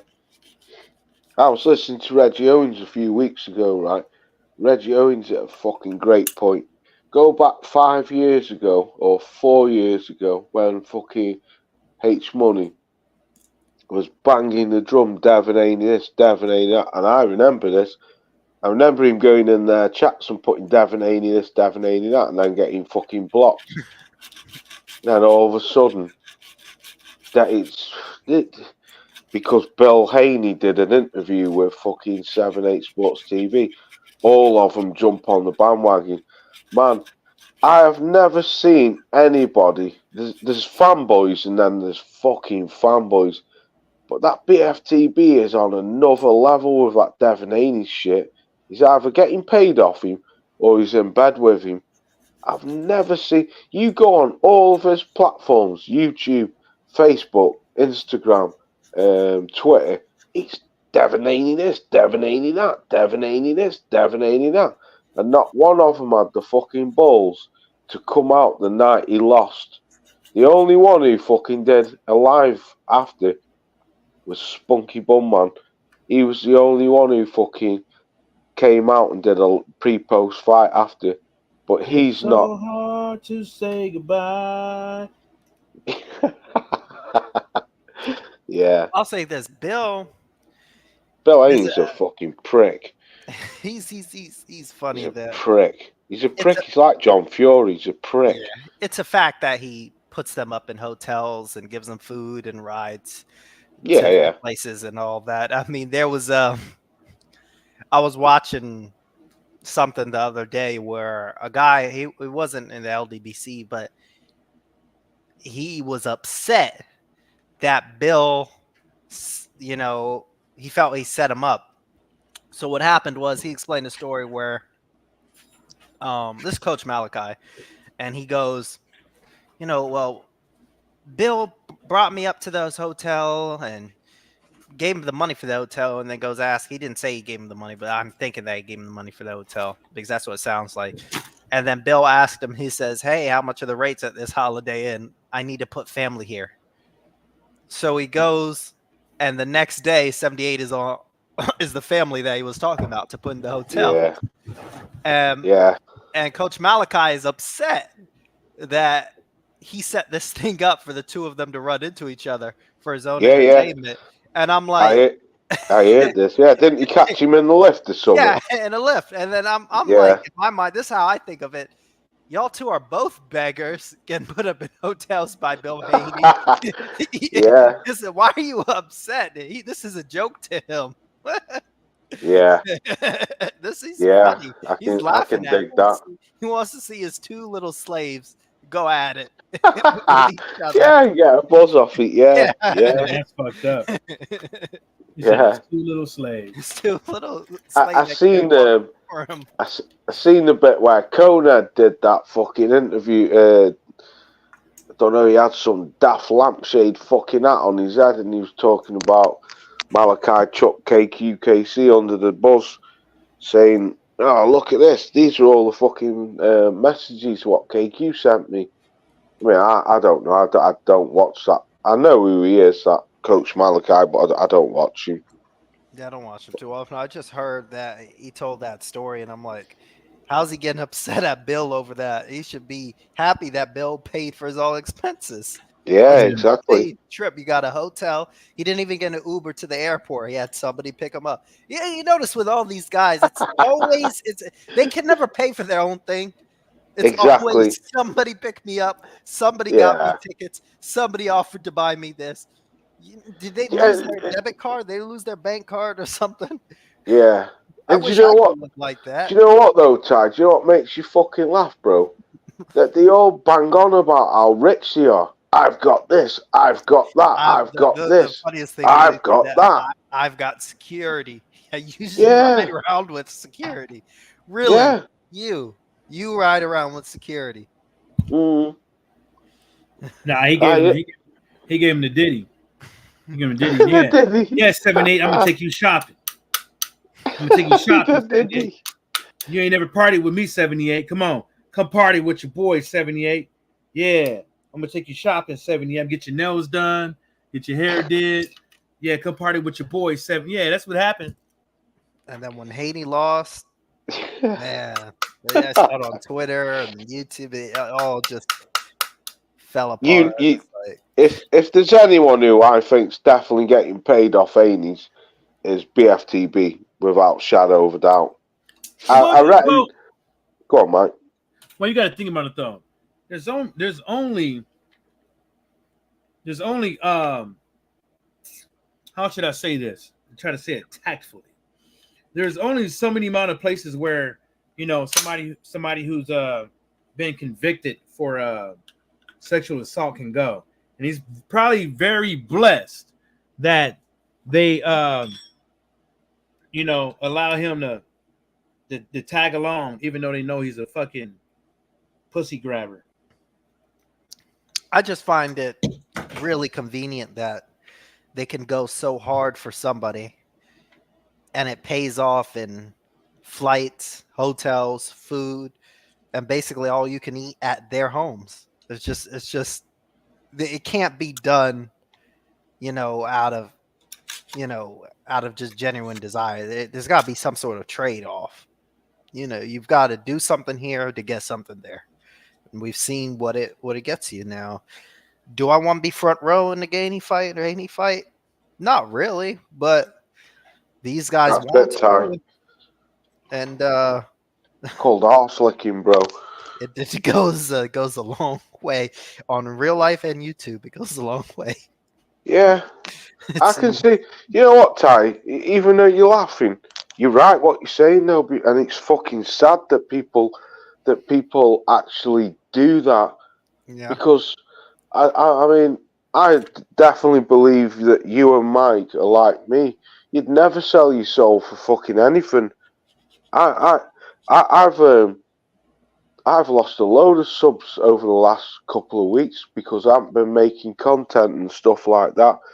And I think to myself, I don't give a fuck because there's nothing to talk about. yeah. When there's something to talk about, I'll make a video. And I mean, I don't know if you've realised, I haven't been making that many videos.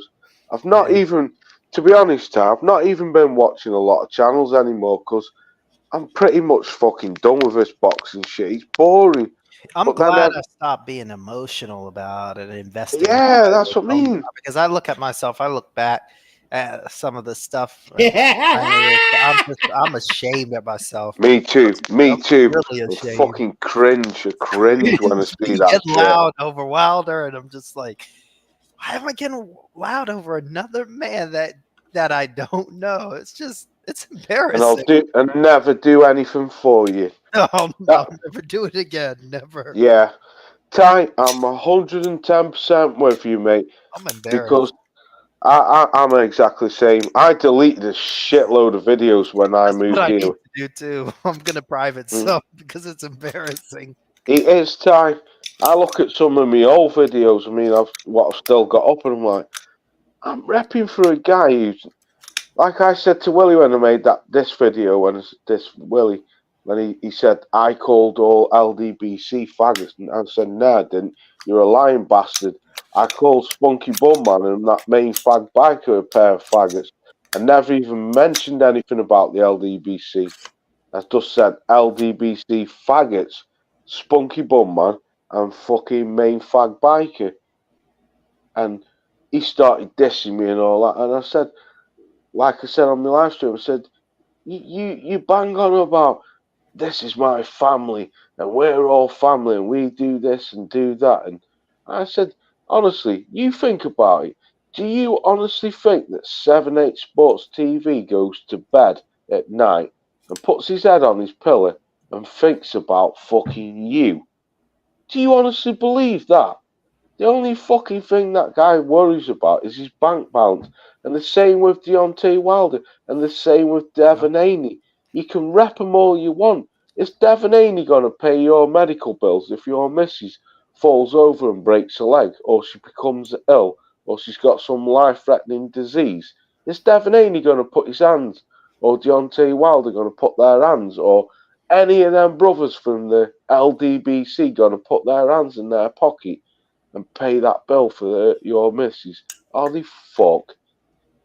And you're calling and paying dues, like Michael says, paying dues to a man who's fucking younger than me. Get the fuck out of here with your bullshit. And like I say, going back to the cringy stuff, Ty, I look back and I think, fucking hell, lads. I don't even know how I even come up on YouTube anymore. It's embarrassing. It's fucking embarrassing. Well, you know what I say what that is? Mm-hmm. You know, I wouldn't, if I was y'all, I wouldn't see it as embarrassing, man. I would just see it as a fucking What testament. not to do? Exactly. Yeah. Like, you know what I'm saying? It's like learning lesson. a learning fucking lesson. It's like I'm not talking about like being a part of the LDBC or anything like that, but I'm saying it's like knowing what to look for in people and knowing what to look for in yourself and catch yourself and grow. A lot of people don't fucking grow. And then people think that like it's embarrassing to look back and to say, well, that shit I was doing in the past was embarrassing. No, it wasn't embarrassing. You were growing. And then now that you've grown and you see the shit, now you can just sit back. Now you can just sit back and laugh at it. Be like, well, you know what? I wasn't in. I'm sure that guy right there should have met this guy of me back in the days, because I could have set him straight. Because a lot of these cats around here, they know they're getting played the fool, but they just don't fucking care, because they think they will get their turn next. So and when I say they're gonna get their turn next, I mean they think they're gonna be the next BFTB. They think they're gonna be the next 78. They think they're gonna be the next Stitz. They think they're gonna be the next Club Shay Shay. Everybody's. It's like all those cats. And then some of the cats, they scared to leave because they scared they're gonna lose a whole bunch of subs. Yep, and that's why they try to keep that passion. I've got a question for you guys. I want to know if you guys feel the same way. Yeah, I don't know. I just feel like when I watch boxing now, I feel like a zombie, like desensitized. Like before, when I watched it, like I used to be invested in fighters and like my eyes would go up and be interesting. But now I just watch fights and it's just like, all right, that's over. Yeah. I feel like a zombie. Yeah, I'm with you. That's exactly how I feel. And it's just, it's almost like nothing can get us, you know, going. Like we just watch it because it's just our routine. Sport, yeah. Ty, I watch boxing, mate. It's like watching fucking a Ty getting pumped up. It's boring. Yeah. Or watching paint dry. That exactly what I just said to you a minute ago. Why I've lost subs. Because I've hardly been making content, because I'm just, I don't know. Yeah, I agree with you, mate.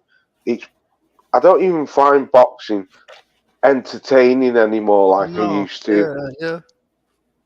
It's just fucking. It's like, I don't know. It's weird because if you go back a few years ago, when boxing wasn't even as good as what it is now. Me, you, and Mike, and other people, we were very, very active, weren't we? Yeah, 19, 20. Yeah, that's what I mean. Time we were making videos, we were doing live streams, multiple live streams on each other's channels, and we were talking good boxing. And then I don't know, it's weird. Like, I think about this all the time. I think about it, like, even in the WhatsApp group, no one interacts anymore, and it's not because. I believe it's not because that we can't be arsed with each other. I believe it's because we can't be arsed talk about boxing anymore. I'm like, there's no fight like I can think of from the top of my head right now that can be made, and my hair will blow back. I'll jump out of my seat. I just nothing, literally no. Because all the but Terbiev Bivol is made. That's probably the one fight for me where I'm like. Yeah. Okay. Yeah. Yeah, but then we'll watch it and then we'll move on, right? Same thing with exactly. Yeah. Or if they make Shagirl versus Tank, if they make that fight, that motherfucker Tyrone. Some fucking mad names, Shagirl. There's nothing like. There's no. Yeah, there isn't time with you, man. There's nothing what blows you away is above it. Crawford fight is done. That was big. And that's done and over with. We know the result with that, and it's like, there's no fight. There's literally no fight I can think of where I can get back to how I used to be. I don't see it. I don't think we ever will. I don't think we ever will. I think we're so desensitized. Well, and it's a shame. Yeah, sorry, Mike. Go on, bro. I don't think it's. I just think that it was just all the bullshit.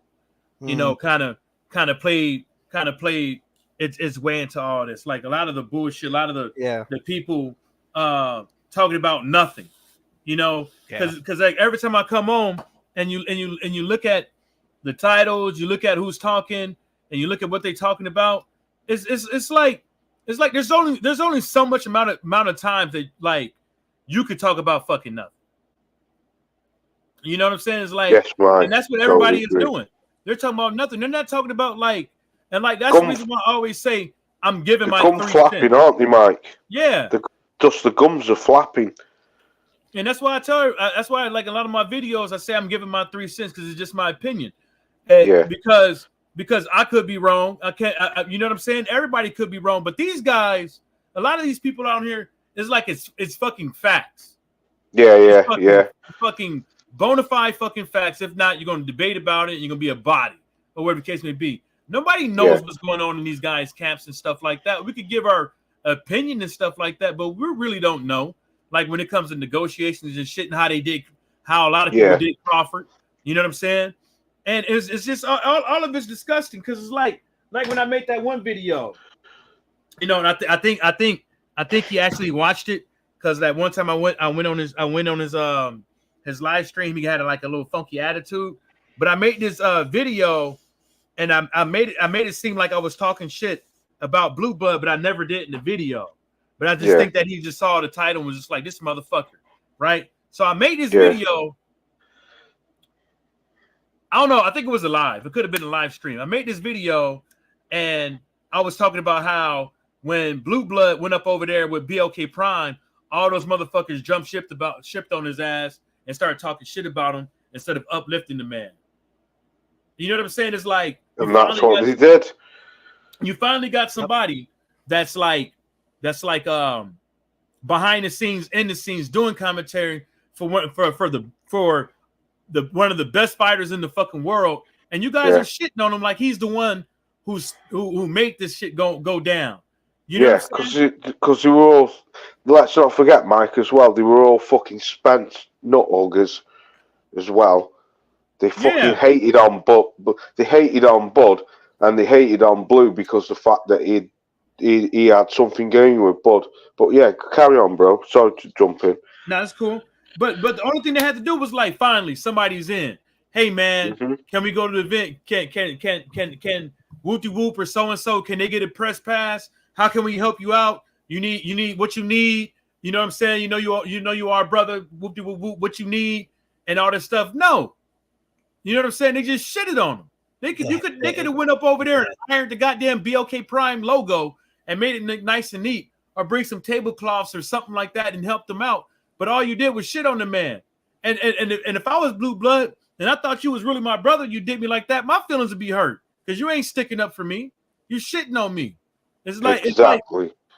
Well, look at his views now have like kind of tanked. Dude, he used to have 1K viewers in this thing, and now it's like he's barely breaking even in. Well, he'd do it leading up to a fight. Yeah. Normally not leading up to the fight, like the numbers be hella low and shit like that. But then later on they'll pick up. But it's just mind-boggling, like y'all supposed to be brothers and shit like that. But then as soon as shit hit the fan, everybody showed their true colors. The Crawford hate is unreal. I mean, it was Top Rank Toby, and I'm guilty of saying Top Rank Toby a couple times. Come on, this shit was funny. Come on, man. It was funny. It's funny, but they took it over the edge. They had a real hate with him, and now that he beat Spence, they sneak diss him instead. They'll say, like, they'll make videos. Spence for Dora next. They say, well, Spence is just a bigger draw. How? How? Just because some stupid Texas fans are still alive, that means Spence is a bigger draw? Damn. How? That was harsh. How on earth is he a bigger draw after that? It just doesn't make sense. And Spence isn't fighting, but Crawford has a fight, though. Exactly. You see, Ty. Go on, brother. No, go. Yeah, I was just quickly going to say that's the problem with being fucking fanboys, Ty, because they blow these fighters up to be something that they're not. And I'm not saying that Errol Spence and Devin Haney aren't fucking brilliant fighters, because they are. They've won multiple world titles between them, undisputed and stuff like that. But you can't blow these fighters up to the way how they blow them up is that these guys are immortal and they will never lose. And anyone with a fucking brain in boxing knows that there's a very, very, very, very, very slim fucking amount of people that ever do retire unbeaten. There's always going to be a point, not always, but 95% of the time there's a point where a fighter will lose. It doesn't mean it's a bad thing, because most of the times when a fighter loses, they come back stronger. But these guys, they just, he's immortal. He's like Highlander. You have to chop his head off for him to die. Here do you know what I mean? Born to be kings. Yeah, go on, Mike. My bad. What's going Yeah. on, Bruce? Sorry. I have the power. What's up, Bruce? What's going on? My mom, Bruce G. My Right, free-thinking boxing friends, how are you this evening? What's happening? What's going Right, on? doing Bruce. Talk Ah, to you, bro. so much happening, man. You know, I was getting that boxing, and as much as I love it, but now all of a sudden, Turkey Al Sheikh has pumped some fucking serious life into boxing. Yes, he has. Yeah, he has. He has. Mm.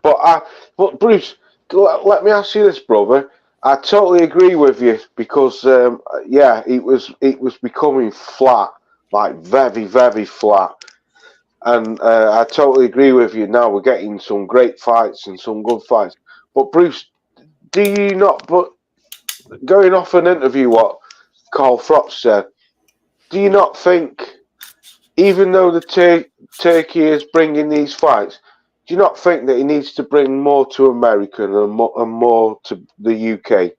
Because I feel, and I do agree with what Carl Frost says, unless you're like super, super rich, the atmosphere in that, well, most of the, I feel 90% of the boxing fans are just an everyday working man like us four, you know.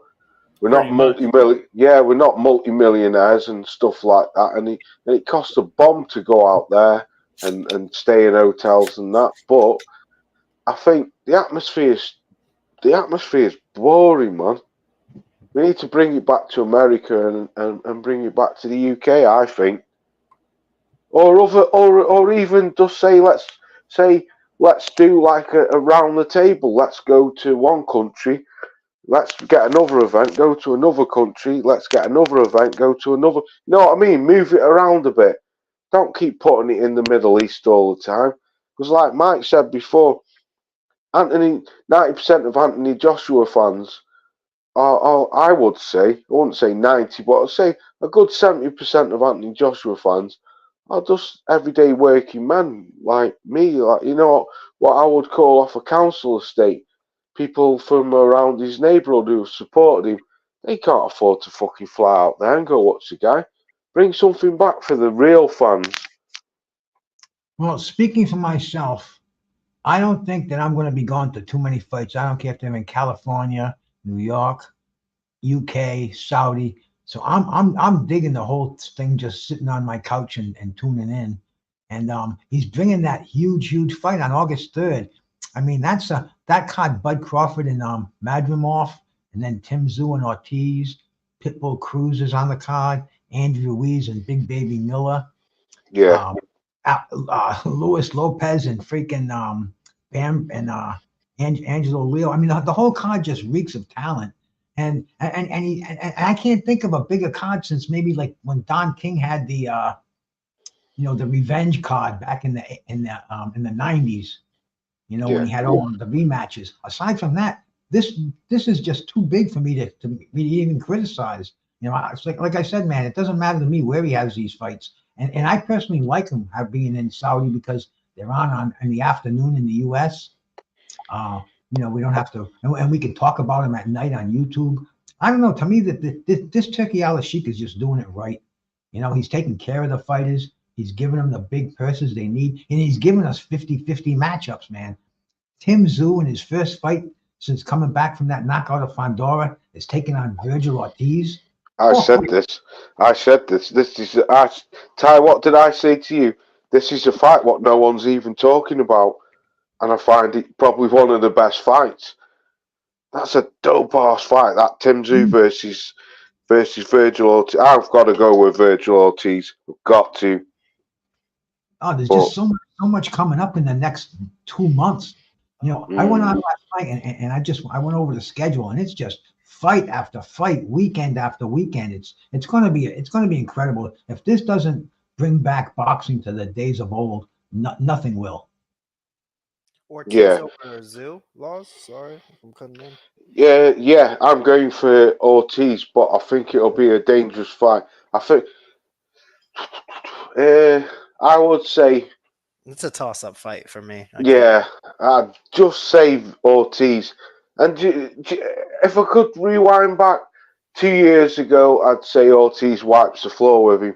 But because of Ortiz's injuries, his illnesses, or whatever it is, I don't know, his inactivity. I don't know, man. I'd say that's We're gonna get to see him tomorrow night, Laws. He's Oh fighting yeah, on yeah. the Thomas Delorme. on the Yeah. DAZN card. He's taking right. Thomas Delorme. Delorme. Yeah. What network's that on then? DAZN. It's on the zone tomorrow night at on U.S. time. I think it starts at 8:00. They put him and Jose Ramirez in showcase fights. Right. And Jojo Right. Diaz is on the card too, man. He's taking on Oscar Duarte, the dude who fought Ryan Garcia before Ryan Garcia's last fight. So Jojo Diaz, right, versus Duarte. Yeah. I read that on Boxing Scene. Yeah, I read that. Yeah. So this Hey, is cool. gonna be- I'll watch that because I've got the zone. Boxing is fucking coming back, bro. I'm digging it, man. Yeah. It's weird, Bruce, because we were just, well, I don't know if that's what we're saying, but me and Ty were just saying before, a few years back when boxing wasn't booming, we were very active, us lot. And now when boxing's absolutely booming, I don't know, man. Well, me personally, I'm not very active anymore. And I don't know why. I don't know why. At all. I've just been busy with work and just I make sure to keep up with it as far as watching, clips or boxing scene articles or something on Twitter, but I'm just not like I used to be like 5 years ago. Like I used to be a lot more like involved, and I would do boxing talks all the time, and I would like not break down, but like talk about fights loosely and watch them. But now it's like, even though the matchups, like I was saying, the matchups are there. They've made almost all the big matchups they can, really. And it's like I said, I was saying, I feel desensitized. I don't know why. Like a zombie. Oh, see, I feel the opposite. I feel like I've been baptized again, reawakened. Oh, okay. So it's lighting a fire in me again, man. I'm really I'm seeing these fights. I mean, shit, we're gonna have the heavyweight championship of the world undisputed in a couple of weeks, and then they get that, even and that card has got Sanchez is going to be against Caballal. That's a hell of a fight right there, man. Shit, and right after that, we're going to get the fight on June. What is it? June 1st. Yeah, that 5v5. Oh man, that's mind blowing. But Turbiev and Bivol, come on, bro. That's like the Michael Spinks days. This August 3rd card, though, that they made is really. I need to go through it again. So they've got Isaac Cruz, Jose Valenzuela. They've got Andy Ruiz, Jarrell Miller. Oh, Andy Ruiz coming out of retirement. Who knows what he's going to do? They've got they've got David Morrell versus Hot Rod, which I don't think is a great fight. If this isn't exciting you, bro, you must be dead. I think I'm dead. I need to drink something or have something. Maybe I should take ayahuasca. Maybe that will work. There you go, man. I've done enough psychedelics in my life. Maybe it's all coming full circle and trying to get the effects of it to the positive. Damn, I missed out on Laws. He'll come back. All right. What do you think? I want to ask Laz, what's up with him too? He doesn't sound too good. He sounds like he's all congested. He got like some fucking bug or something. A bit sick, yeah. He just tried to come back. I was playing around with his goddamn my pea shooters. But I will tell you this. Oh, there he is. All right, I got you back, Laws. Yeah, can you hear me? Yeah. All right, cool. Loud and stuffed. But I will tell y'all this, man. That Alex Sheik guy or whatever. They are going to put. You can just call him His Royal Highness. It's real easy to remember. Hell fucking no. No, but for real though, I think what they're I think they're going to make a bunch of fights that's not in over there because they want to reach the American, British, and international they market. want to grow, and they know that like a lot of the stuff that's going on with all the money and all that shit, they got to expand. You know what I'm saying? Yeah. And give fight fans what they want, because they can't. I don't think they. Ooh, this is off. I don't think that they can support. I don't think having fights in Saudi Arabia alone can support how much they're paying fighters, pretty much. And so they're gonna have to fill it. They're gonna have to figure out how to get that money back some way, unless they really just want to just throw it all away, throw all the money away, and try to do like a little sport washing, so they can say, "Hey, look, it's nice and peaceful here. Come for a vacation, fellas." You know what I'm saying? I think this is fun money with them, Mikey. Man, these guys, they're not billionaires. Right. They're trillionaires, man. You know, I mean, they have billionaires doing their fucking paperwork for them. No, that's not what I'm hitting at, because the Saudi government puts out billions of dollars a year for tourism, billions of dollars a year just for tourism. When it comes to Formula One, golf, all that stuff, all those takes bids and all that stuff, and they end up winning, and they host them, and that's what they've been doing. They've been putting out billions of dollars a year for like the last 5 years. You know what I'm saying? It's not just one dude, and this is what he wants to do and have his name on it because he has a lot of money to throw around. That's the reason why when they first did this thing, a couple years before they first did this thing, there was news articles on Fox News, CNN, Yahoo about Saudi Arabia doing this thing called sports washing. It just didn't start when Anthony Joshua went over there. It started way before that, because they were trying to change their image about tourism going over there. Human rights issues in Saudi Arabia. Yes, and what fucked it up was when that journalist went out there, that UK journalist went out there and got killed. And then another time what fucked it up was when they had that other journalist killed. So and then all the, like you said, Bruce, all the human rights violations.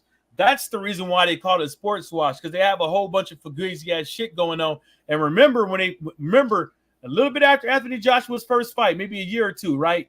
They came in and they was talking about that shit with that journalist and the big dude, not Turki Al-Sheikh, the other guy, the prince or whatever, had to made a statement about how they changed their ways and how they're going to do things differently and this and the third. But he's the one that they blame who did called the hit.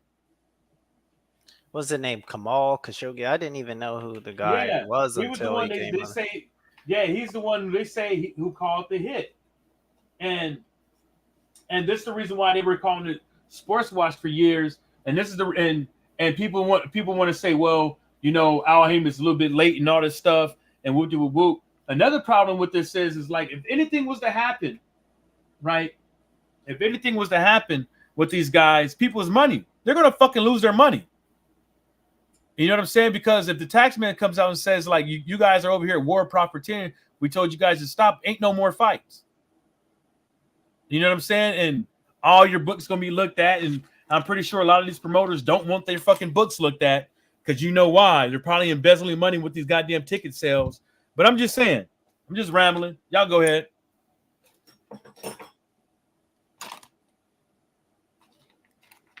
Well, fuck it, since y'all don't want to. Anyways, so what else we got? So you were talking about that whole bad taste in your mouth thing. My whole thing with that is it's just to me it's just all to me. I just think that a lot of people, from far as me concerned, a lot of people put a bad taste in why I don't listen to a lot of people anymore. Because a lot of the shit they were saying was like, yeah, it was cool and Danny at the time, but then like we go back and look at it, it's like, why the fuck was I listening to that guy? Why the fuck was I dick writing for these fighters and shit like that? So yeah, you know, I'm embarrassed. And so now like I got like a bunch of people blocked on Twitter. I don't give a fuck what they're saying. I just don't want to listen to it because they're just nasty human beings, or it's because they're always saying some dumb shit for just try to get some money. You know, because half these cats, and then you come to find out, like, half these cats who you were following wouldn't even be around if they weren't making money. Yeah. They just absolutely won't. And like all the bragging about subs and back and forth. And that's the reason why I don't do boxing debates. I told you guys a long time ago I don't like this shit because it's always opinionated and it's always this underlying dick riding shit into it. And it's like, what are you going to debate about? Is Crawford ducking Spence? Like, what are you going to debate about? Like, there's hardly anything to debate about that. All the information is out there. You know what I'm saying? It's like you can't debate. You could debate about which boxer you think is better than the other, but you can't really debate about who's ducking who because first of all, these cats ain't even in the room with these guys. There ain't no videotaping there. How negotiations really went. Facts, or nothing Michael. like that. Well, you know what it is, man? There isn't enough to talk about, so they just have to keep going in on the same beating the dead horse, finding different angles. Why did Devin lose, man? Was it the weight? God Yeah, damn, Bruce. yeah. I mean, dude, but see what's happening though now, we're getting all these fights happening, so there's just going to be one fight after another. There's not going to be time to fucking dig up all this bullshit. Yeah, Will. Well, Yeah, for Will. Do you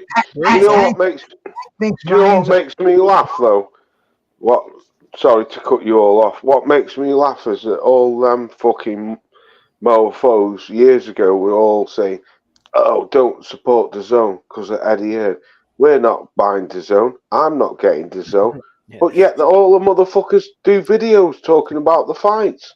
I remember. So, do you sorry, remember all that time? Yeah, to add to your point, I remember I could find a video. I'll find the video. It was we you know the guy. He walked up. This was like in 2018, like almost 6 years ago. He walked up to Jared Hurd and told him, "Oh man, it was great interviewing, bro." This is during the interview. He says, "Please don't sign with DAZN. Please don't sign with Eddie Hearn." What you're supposed to ask him about his fights, how his training stuff, not his advisor. Tell him, please don't sign with Eddie Hearn. I was listening to Wilder. I was listening to Wilder in an interview calling Eddie Hearn the slave master and his ancestors. Yeah, you see what I mean, Bruce? Yeah, I mean his ancestors were slave traders, and I wouldn't work for that man. I mean the most insulting things. Boom, he goes over there. I said on I think the Boxing Scholar, I said, "Oh, it looks like Deontay's over on Eddie's plantation." And Drew saw that, he went fucking nuts.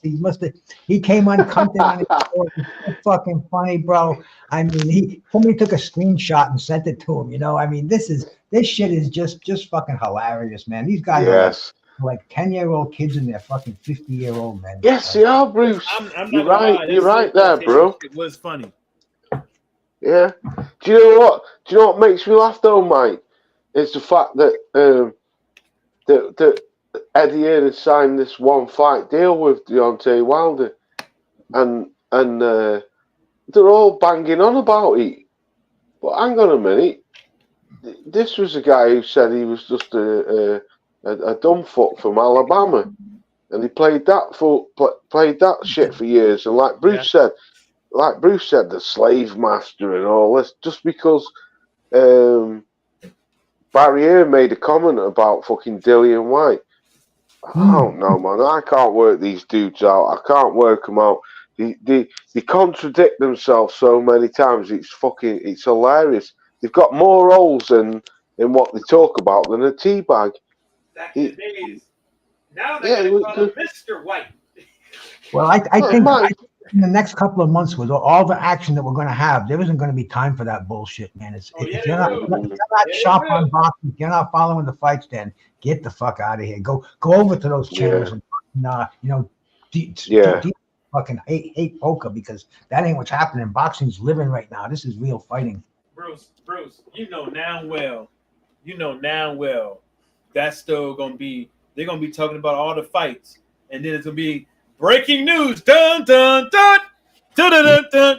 We just got word from Devin Haney that he's not gonna allow Ryan Garcia to come in with 3 extra pounds on him. They're gonna do a catch weight. Yeah, he's a fucking cheater. Now he knows what's up, and all these other. You know what I'm saying? It's always gonna be that. Well, It's always gonna be that. you always can you can see that the people who view the show, maybe not their subs, but the actual viewers on the show, it's going down, bro. Yeah. I see that shit. I watch it, and I kind of worry about it for some of the channels I like, but the other ones, man, if that's the direction they're going, people don't want to hear that. There's 37 million fucking YouTube channels out there. Yeah. They're very negative, aren't they? Very negative. You know what's Yeah. crazy? You know what's crazy about all that, Bruce? I mean, about all this stuff is that people who actually have boxers on their channels, and the boxer is like really fucking sensible, down to earth, loves everybody, doesn't want to pick sides, doesn't want to kiss anybody's ass. It's like look at Tim Witherspoon, the guy, and goes live and all that stuff. You know he's there, but you don't want to. But you're mad because he's over there at Bruce's channel. And you don't want to listen to him. Tim Witherspoon has more shit to say than a lot of these other fucking boxers.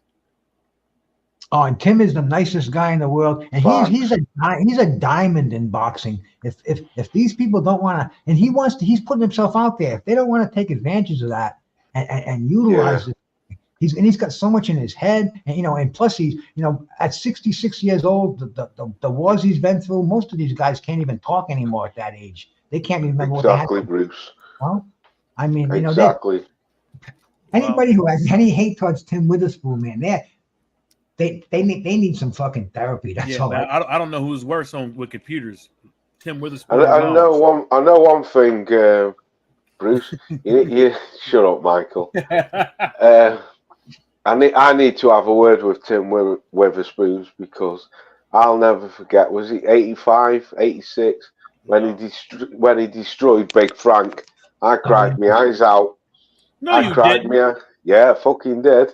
I remember listening to it on radio BBC 5 Live when he come over here. He beat Frank before Bone Crusher, didn't he? Yeah, it was before. Yeah. He had the title twice, but he only defended it once successfully. Yeah. I remember when he beat Big Frank, because Big Frank, well, obviously me being a Brit, we get behind our fighters just like you lot do. I was devastated when he beat Big Frank, and I can always remember it because Frank burnt out because he carried that much muscle. Yeah, he was cut. He was he was chiseled. Yeah. But you know who else was chiseled? Evander Holyfield. Laws. I'll get right back to that. Sorry, to cut you off, Mike. Laws. I'm watching this documentary. It was like talking about like not fight fixing, but like the background of boxing in England with Mickey Duff. Mickey Duff. One second. I'm pulling up, and they had a fight fixer for not fixer, but basically a guy, a matchmaker for them who would source opponents from the U.S. For Frank Bruno. It was really interesting, and he was talking about it. Let me see this here. I've got it. It was with Duff, Astaire, Barrett, and Lawless. Who runs British boxing? I'll send you guys. I'll put it. Yeah, back then, Mickey Duff. Yeah, he was Frank's manager, wasn't he? Sure, he was. And wasn't he Ike Abuche's manager at one point? Mickey Duff. Georgie Francis was in that mix too, wasn't he? Could have been Bruce. Yeah. Hey, I gotta go at 7:30. All right. Yeah, so we got until 7:30. Yeah, damn. Like it's been a minute since we did a I've enjoyed it, Mike. I've enjoyed it. This is like the old days, this, Mike. I was just thinking the same thing then. Before, I haven't been active like this with you. I was saying it's like we should just all get on the live every Friday. I mean, man. Thursday, sometime after like 3 or 4 o'clock, we could all get on. You know what I'm saying? Talk some boxing for an hour or two. You know what I'm saying? Yeah. But I wouldn't say do it every Friday, like when something's going on, because I don't want to really. I don't know, man. I don't think I really want to do all the gossip talk. No, I know what you No. mean. And when you make it like every Friday, people feel like they have to be there, and sometimes it causes hard feelings. When you set something grassroots up like this, I was having dinner and I'm listening to you guys, and I'm like, I'm eating my food down because I want to jump on. I hate to jump on. I'm saying, Yeah. this is the shit that I like. This is guys who talk serious. They don't talk over each other. They've got pedigree. They got resumes. You guys are G's, for Christ's sakes. Speaking of food, man, I had to go get some making broccoli and beef for like That's something to eat for lovely, Bruce. That. the next 2 days. Broccoli and beef. Yeah. Nice. But what do you guys? Sorry, Ty. Just quickly. I heard you lot talking about Caballero. Who's Caballero fighting Sanchez? That's a good fight. That's a great fight. That is a great fight. I'm going for Caballero. I feel so. And I'm Frank Sanchez for me. I think Sanchez might be too experienced. Do you know what? But you Do you know what? Twice I've betted against Caballero, and twice he's had me off. I had Makhmudov. I was really impressed how he beat. That was brilliant. So, we don't have enough, like they say, downloading data. We don't have enough data on Caballero, right? We got to download the data. You know what, Ty? We don't have enough data. Do you know what, Ty? Caballero is a very, very skillful fighter, and he's a dark horse. He's someone who's busted size. A dark horse. I've never seen him in there with somebody like Sanchez. I don't know. I saw him versus Makhmudov, and that surprised everybody, right? That was brilliant. Yeah. He did it. That was brilliant. That was upset of the night. That. No, for sure. No defense. That's what. I don't know what. He had no defense. He used his head. Maybe he has something else in the tank, or he has another trick in the hat that he can do with Sanchez. I don't know. Yeah, I'm hoping. But it's a good fight. It's a really good fight. I think it's he beat. I know it's only Del Boy, and I know Del Boy's not. Was that 2017 or 2016? I don't know, Ty. I know it was fucking years ago, mate. Years and years ago. It was in Monaco, I remember. That's right. Yeah, at the Palace, whatever. The gambling place where all the they do all those fights. Remember, because I remember when Michael Hunter fought that freak show. Yes. Who was only coming for a check, and that was one of the funniest fights I've ever seen. The way he dropped him, he hit him with the same right hand 5 times, and he just collapsed. And then Carl Froch was on the commentary. He was like, "Oh, he's badly hurt. He's shaking. He's stressed." I'm going for Caballero, and you know why? I quite like the guy. I think he's got a good jab. He's young. I don't think he. Yeah. I think the problem with Caballero is he's very inactive. Yeah. And I think because of his inactivity, Ty, I don't think people have got behind him because I just don't know how good he is. That's the thing. Well, he pops up. He pops up every. Exactly, Mike. That's what he does. He pops up every now and then he disappears. He disappears for about a year. Well, it's like he comes in. Who's this guy? Who's this Ajit Caballero guy? Right. Mm-hmm. And that's just what it is. I mean, the guy got 24 wins or something like that, but and still undefeated, Mike. Twice European champion. He's a good. Undefeated against who? Yeah, but Mike, if you think about it, right now, I'm not saying he's got the best resume for an underdog or anything like that. I'm not trying to say that, but what I'm trying to say is he was a little dude against that fucking Makhmudov as a monster of a bloke. Yeah. Now I know he's not all this, but the guy, what did he have, Ty?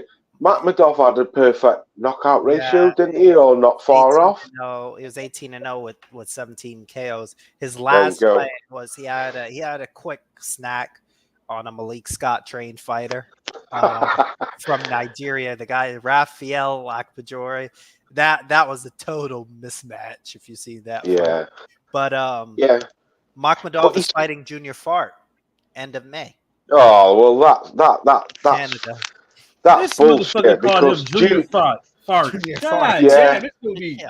he is, slandering Mike. people's He names. stinks the place out, Mike. He does. Did any God of you damn. Did any of you ever watch Junior Far versus Joseph Parker? Unfortunately, yeah, I did Oh a my live. God. Oh I did a my live god! on that, unfortunately. Yeah, that was one of the. That was even worse than Tyson Fury versus Klitschko. My Oh, God. way worse. It was Oh man, the guy stunk the place out, Mike, with the excessive holding. It was. And Oh, I don't even know why they even made that fucking fight. Like against Fa. Like really? that's what I mean. Didn't he get his ass whooped by Sanchez. no. Sanchez Who, just knocked him who that out. dude? Who that Oh, dude that got the ass? Big Belly Brown. Big Belly Yeah. Brown Yeah, knocked Lucas him out. Brown, Yeah. Yeah. Yeah, he knocked him out in one round. And I Big was Belly like, Brown did. I was like, holy shit. He was I begging didn't see that coming. when I Brown.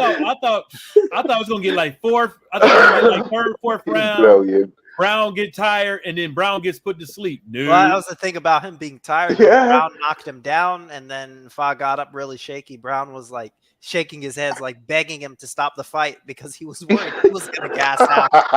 He was going to gas out trying to finish. That's So fucked he up. just stop it, please. I don't have any energy. And if you think about it, Mike, remember years and years ago when I streamed fucking Dave Allen versus Lucas Brown? Yeah. Me and you watched it in my old house, and Dave Allen knocked fucking Lucas Brown clean out. I was just like, sheesh. Sheesh. No wonder why that one time they didn't want to give him a license.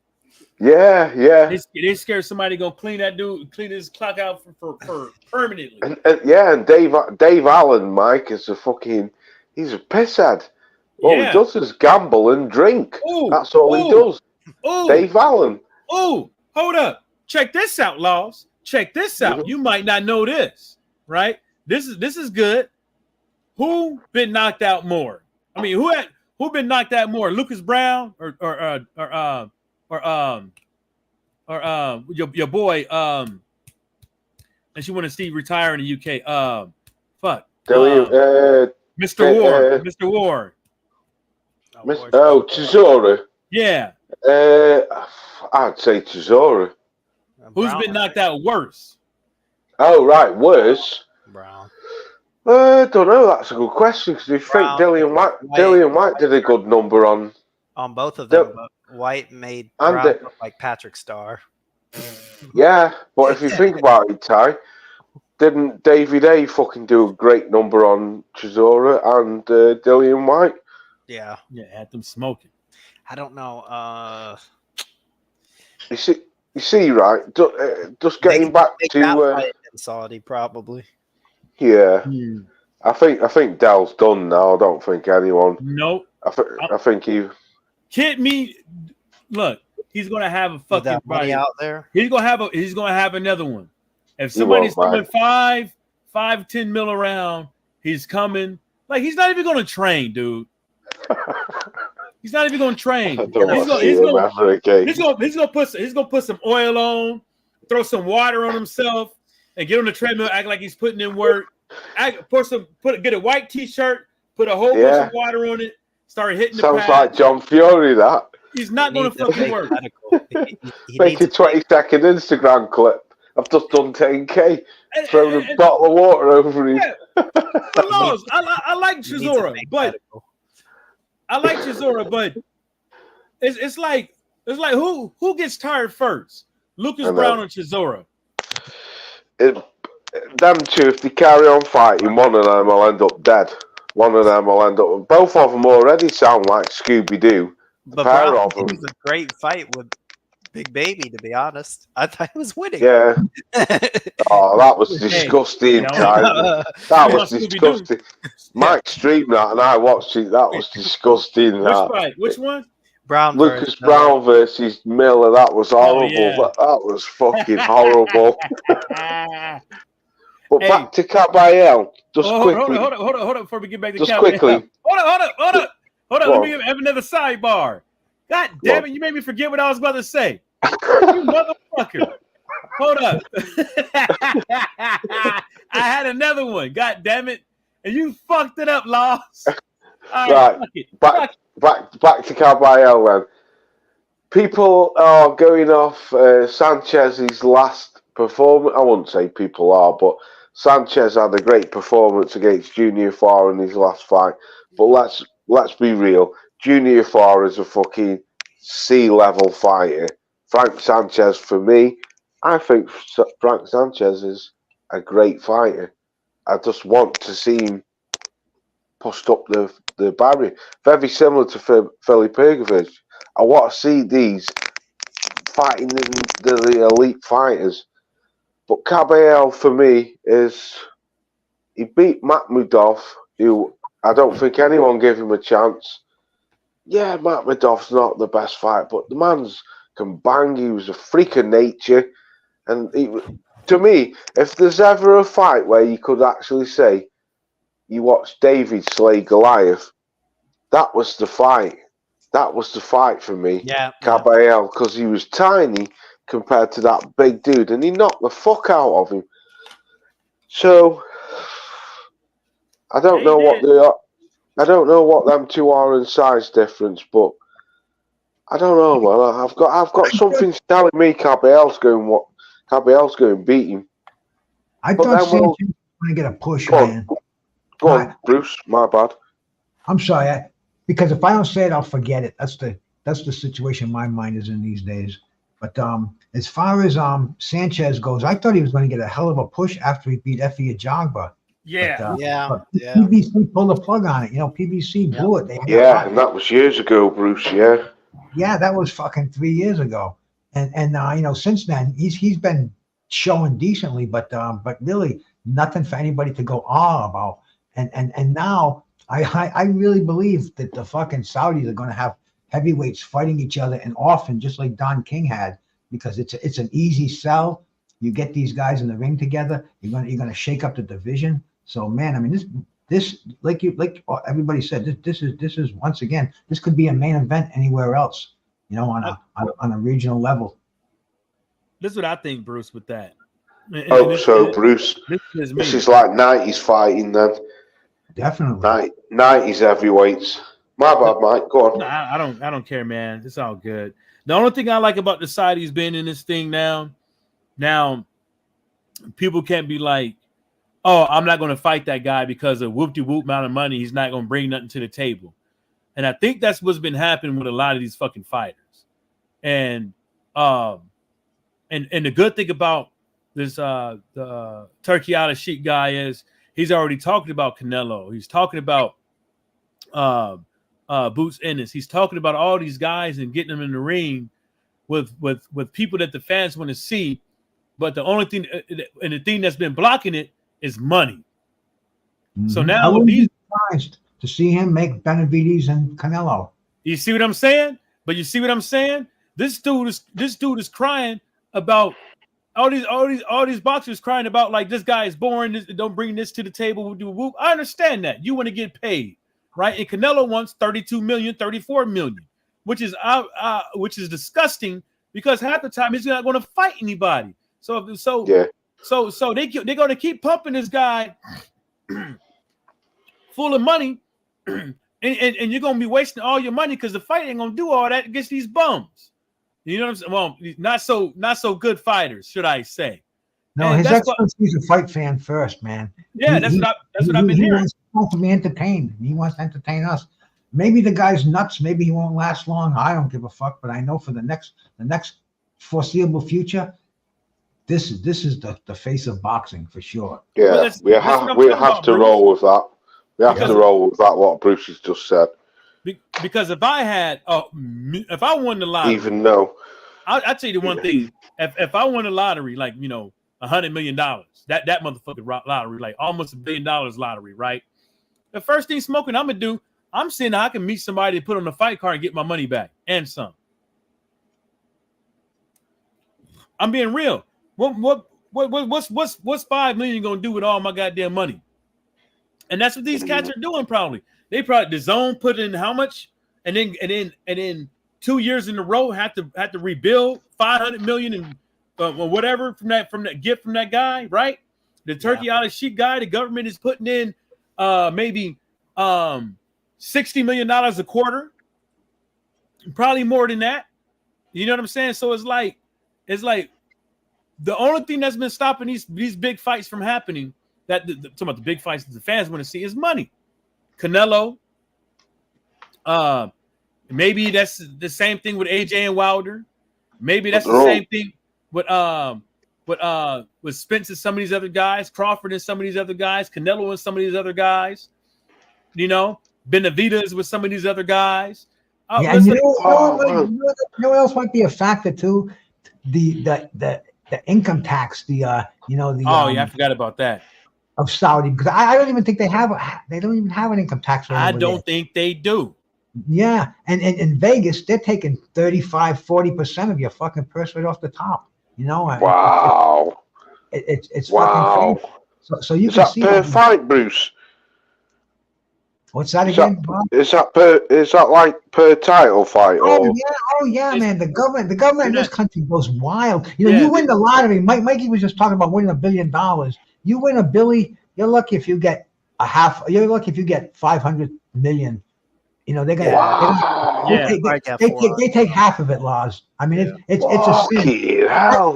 That's what put Joe Louis in the poorhouse. He didn't realize how much the fucking versus. And when it came time to pay it, he had already spent it.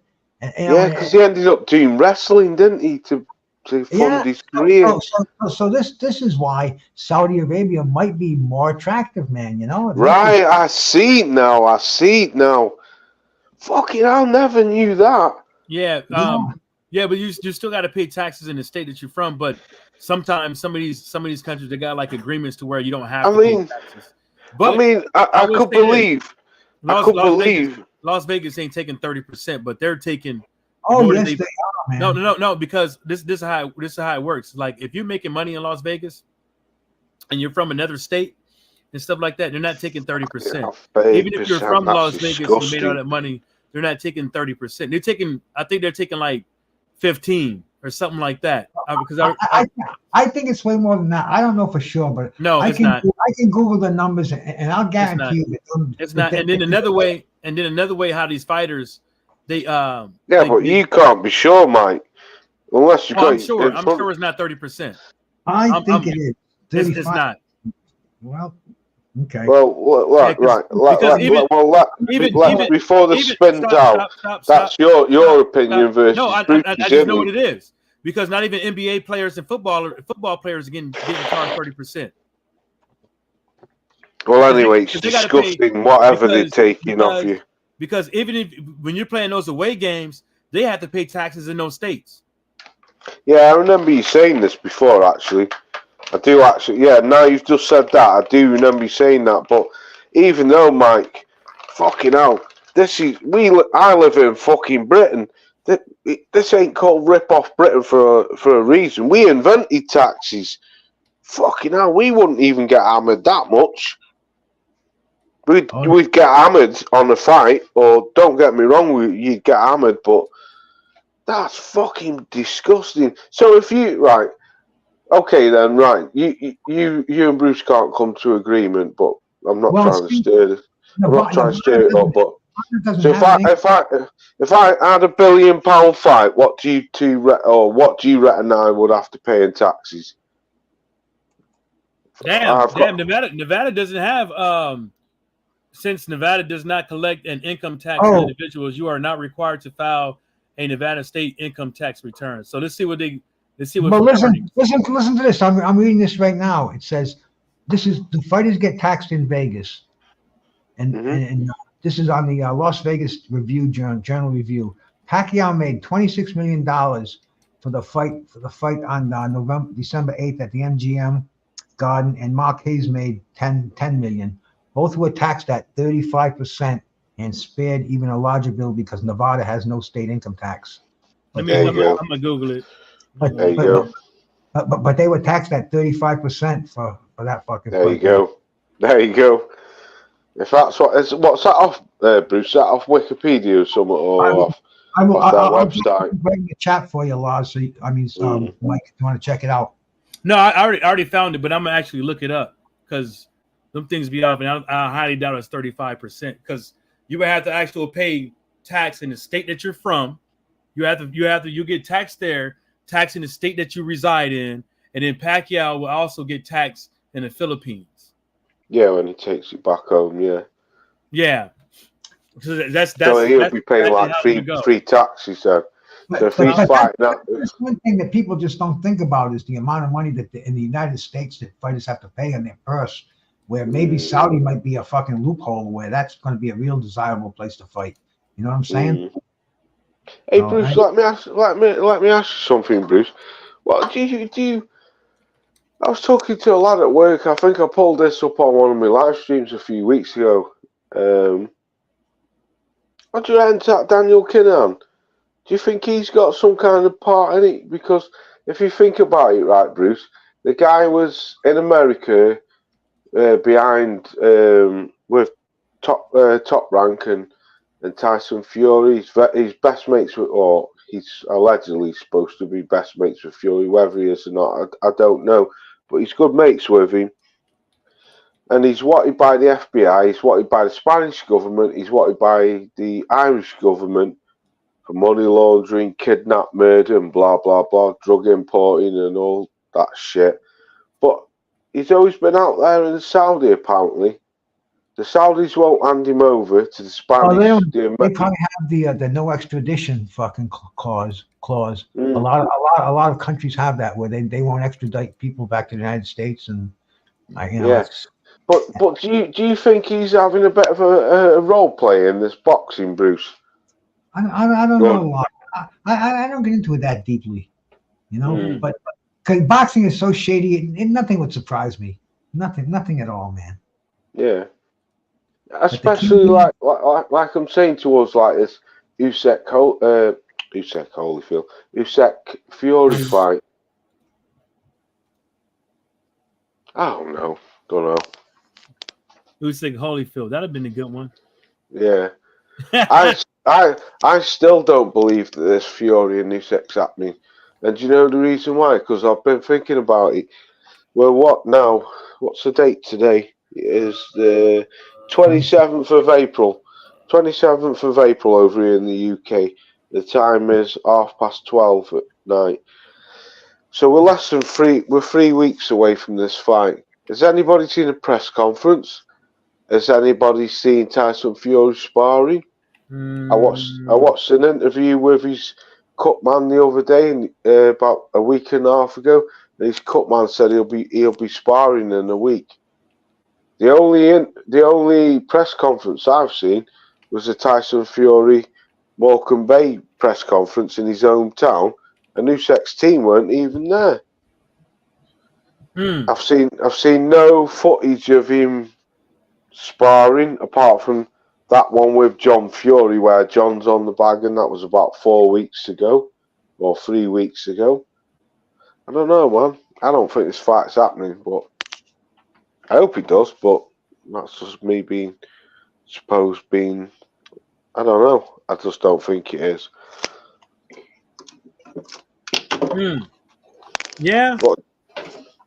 Because every time I say it's not happening, I've said it 5 times now, and every time I've been right. Something's happened. Whether he's moved the goalpost, he's picked up an injury. Oh shit! It's past 7:30, Mike. I know. I'm just going to go meet up with friends. They could wait. I mean, what else are they waiting for? You know what I'm saying? They're waiting for Wilder. They're waiting for AJ. Like nobody's got time to be sitting like. I don't know, dude. I ain't heard shit about it. I maybe saw one little poster or whatever, but I just anything with Tyson Fury is like you should just take it with a grain of salt, because if he comes in, because until the day of the fight, just take it with a grain of salt. Like, he's just so wishy-washy, and I wish he wasn't like that. I wish that I don't wish, and that's the thing. It's like I don't wish any boxer to be out here fucked up. I don't wish any boxer to be out here have these nasty ass attitudes and everything like that. But I appreciate that you know, the boxers that do show us who they really are and be themselves.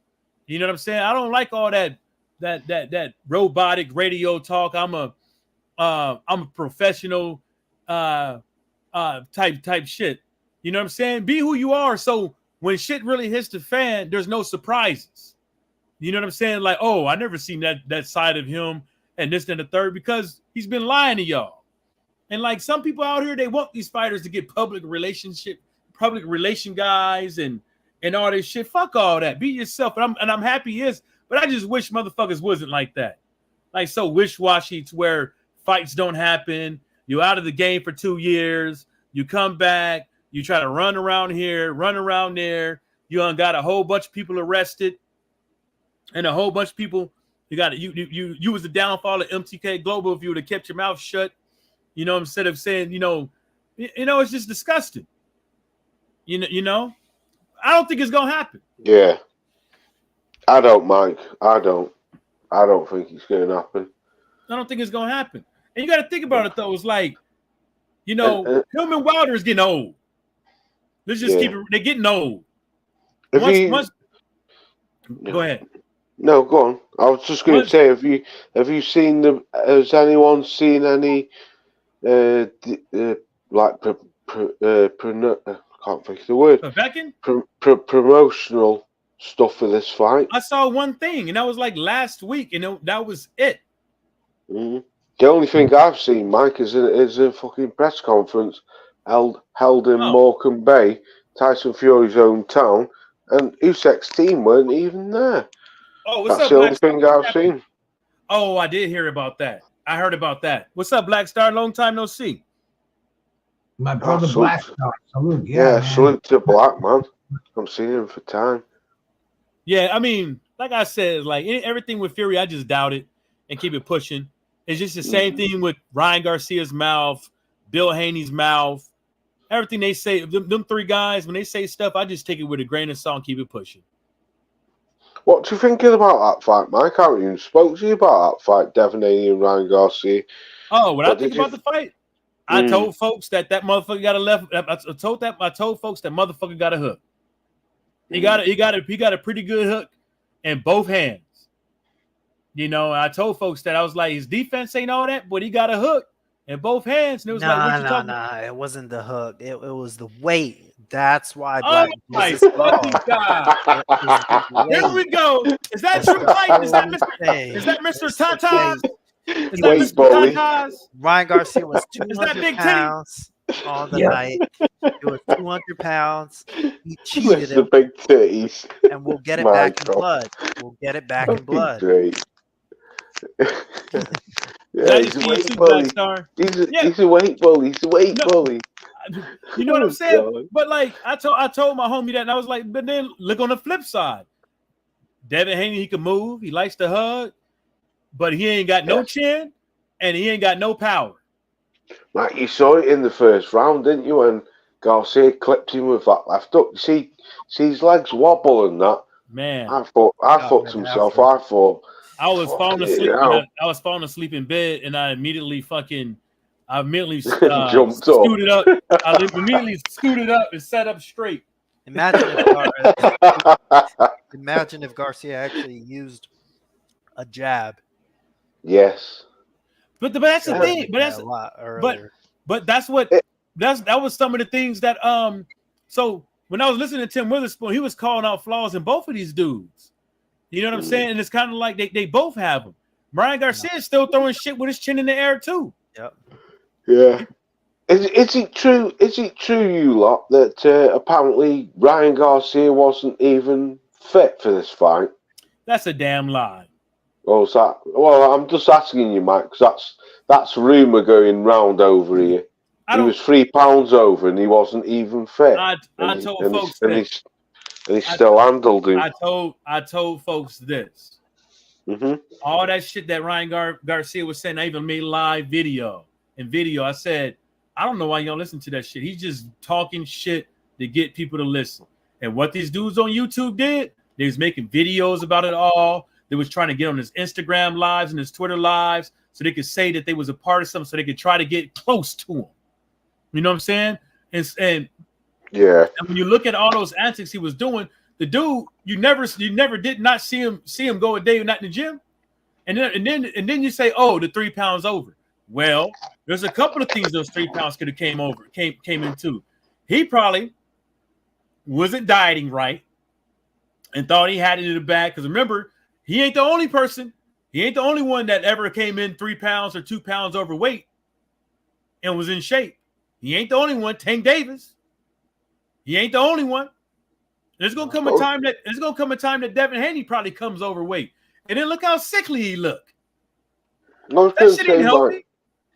I was going to say, if you're 3 pounds overweight and you haven't been training, to me, when I watched the fight, he cruised to 12 rounds, no problem. He was pissing at me personally. If I'm honest, Mike, I think he could have fucking knocked him out. It just seemed that there was a certain point in the fight, I can't remember the round, where he caught Haney and wobbled him and knocked him down. And he was showboating and all that shit. And I do believe if he wasn't pissing around and showboating, if he'd have stuck to serious boxing, he probably might have knocked him out. I think he already planned that out if he knocked him down to like celebrate. I didn't like all that fucking Duran shuffle or whatever he was trying to do, Del Hoya thing. I don't know what he was trying to do. I mean, well, that's his daddy. True. It looked like Ryan Garcia looked like he could be his son. They both act crazy. Yeah. They both act crazy. They You know what I'm saying? They both seem like they do booger sugar. We know Ryan Garcia smokes the reefer. Yeah, because he's admitted to that, haven't he? Yeah. I mean, well, they can now. I'd rather boxers smoke weed than pop pills for pain. I'd rather them do that. But isn't weed legal in Cali now? Yes, California was like one of the first. Yeah, that's what I'm saying. So, yeah. So they can't really say anything about that then, can they? The athletic commissions could, but now they had made it to where you can have a certain amount in your system. You can't be smoking a bowl before you're getting in the ring or nothing like that. But you can smoke. You can smoke now, right. and people can say whatever they want to. And I said this plenty of times, including. What'd you say, Bruce? No, I didn't say anything. Oh, and I also said, like, leading up to this fight and other fights, if it was like he's not dedicated and this and the third, I was like, wait a fucking minute. You know, fighters in the 60s and 70s were drinking beer. Yeah, smoking cigarettes. There's certain people on channels. And they need to stop the fight. He drank a beer. Yeah. How the way and look, he's not ready. It's yeah. I heard some people say that. Ricardo Mayorga. I heard some people saying that, Ryan, I don't care what you say, he's not acting like a champion. And even, Devin, the champion shouldn't be seen in the public smoking weed, drunk like that, drinking. I'm like, bro, I mean, this is the way the fucking world is, man. I mean, shit. Right. You go way back to watching Pumping Iron and Arnold Schwarzenegger after he won the Mr. Oak title. He's fucking riding in the backseat with Lou Ferrigno toking on a joint. He was drinking in the goddamn gym. My favorite weightlifting film of all time. Love it. Yeah, on the back seat of the bus, smoking a reefer. Yep. No, Laws. What did Arnold said he did before he started working out? Drink a beer. That's what he said. When you watch, what's that one? The documentary is him and all the big guys. Yeah, Pumping Iron. That's what Bruce was on about. Pumping Iron. Arnold had caused that guy to lose the goddamn competition because he told him some fucked up poses shit. Yeah. Lou Ferrigno. Yeah, Lou Ferrigno. Yeah, that was some dirty shit right there. He would have him eating fucking the craziest shit, rattlesnake. Excuse me. He'd get inside your head. Arnold would have been a great boxer. Yes, Bruce. Yes, he would have. His mind games were second to none, weren't they? He was doing some. That's fucked. That's deviant, and he laughed in their face about it, like, "I gotcha." Listen, when Arnold Schwarzenegger can even put off his best mate, Franco. What was it? Yeah, little Franco Colombo. Yeah, when Arnie can even put off his best mate Franco Colombo, pound for pound, had the best back ever, and Arnie could even put him off. Lou Ferrigno never stood a chance. But he Never wasn't even, stood a Arnie chance. wasn't even the biggest. No, I know. crazy That's what I'm part. saying, Mike. That's He what I'm wasn't even the saying. biggest dude. He was, like when I saw, I was like, well, where the fuck these guys come from? And my buddy was like, you didn't know this shit? I was like, no, because they was down there watching it downstairs. I started watching it with him. I was like, these motherfuckers are bigger than him. I was like, how come we never heard of them? He was like, well, one was the Hulk and the other guy, we don't know. The only thing I can say just quickly, because I don't want to keep cutting everyone out, but I've always loved bodybuilding and weightlifting and blah blah blah, whatever it is. But for me, Arnold Schwarzenegger will always be the best bodybuilder there's ever been, pound for pound, because for his stature as in height, his width, his depth, his just everything was just in proportion. When somebody says they carved, they created like a god, they carved out of porcelain, that to me, still to this day, I've never seen a body better than it. I've seen bigger bodies, I've seen bigger and ripped bodies, no, you know, but Arnold Schwarzenegger, there was no one who, still to this day for me, who everything just matched. Everything. His calves, his thighs, his fucking hamstrings, his biceps, his everything was just in perfect proportion. No, that was just an awesome. He had the symmetry. That was Arnold, yeah. man. Bruce. We started talking about muscles. He changed his picture. Look at him. Yeah, Bruce. Looking Who's that, good. Bruce? That's Bruce back in the day. Is that Bruce back in the day? I need to zoom. I can't zoom in on it. Oh, I can see the chest. Yeah. So, Laws, I got a question.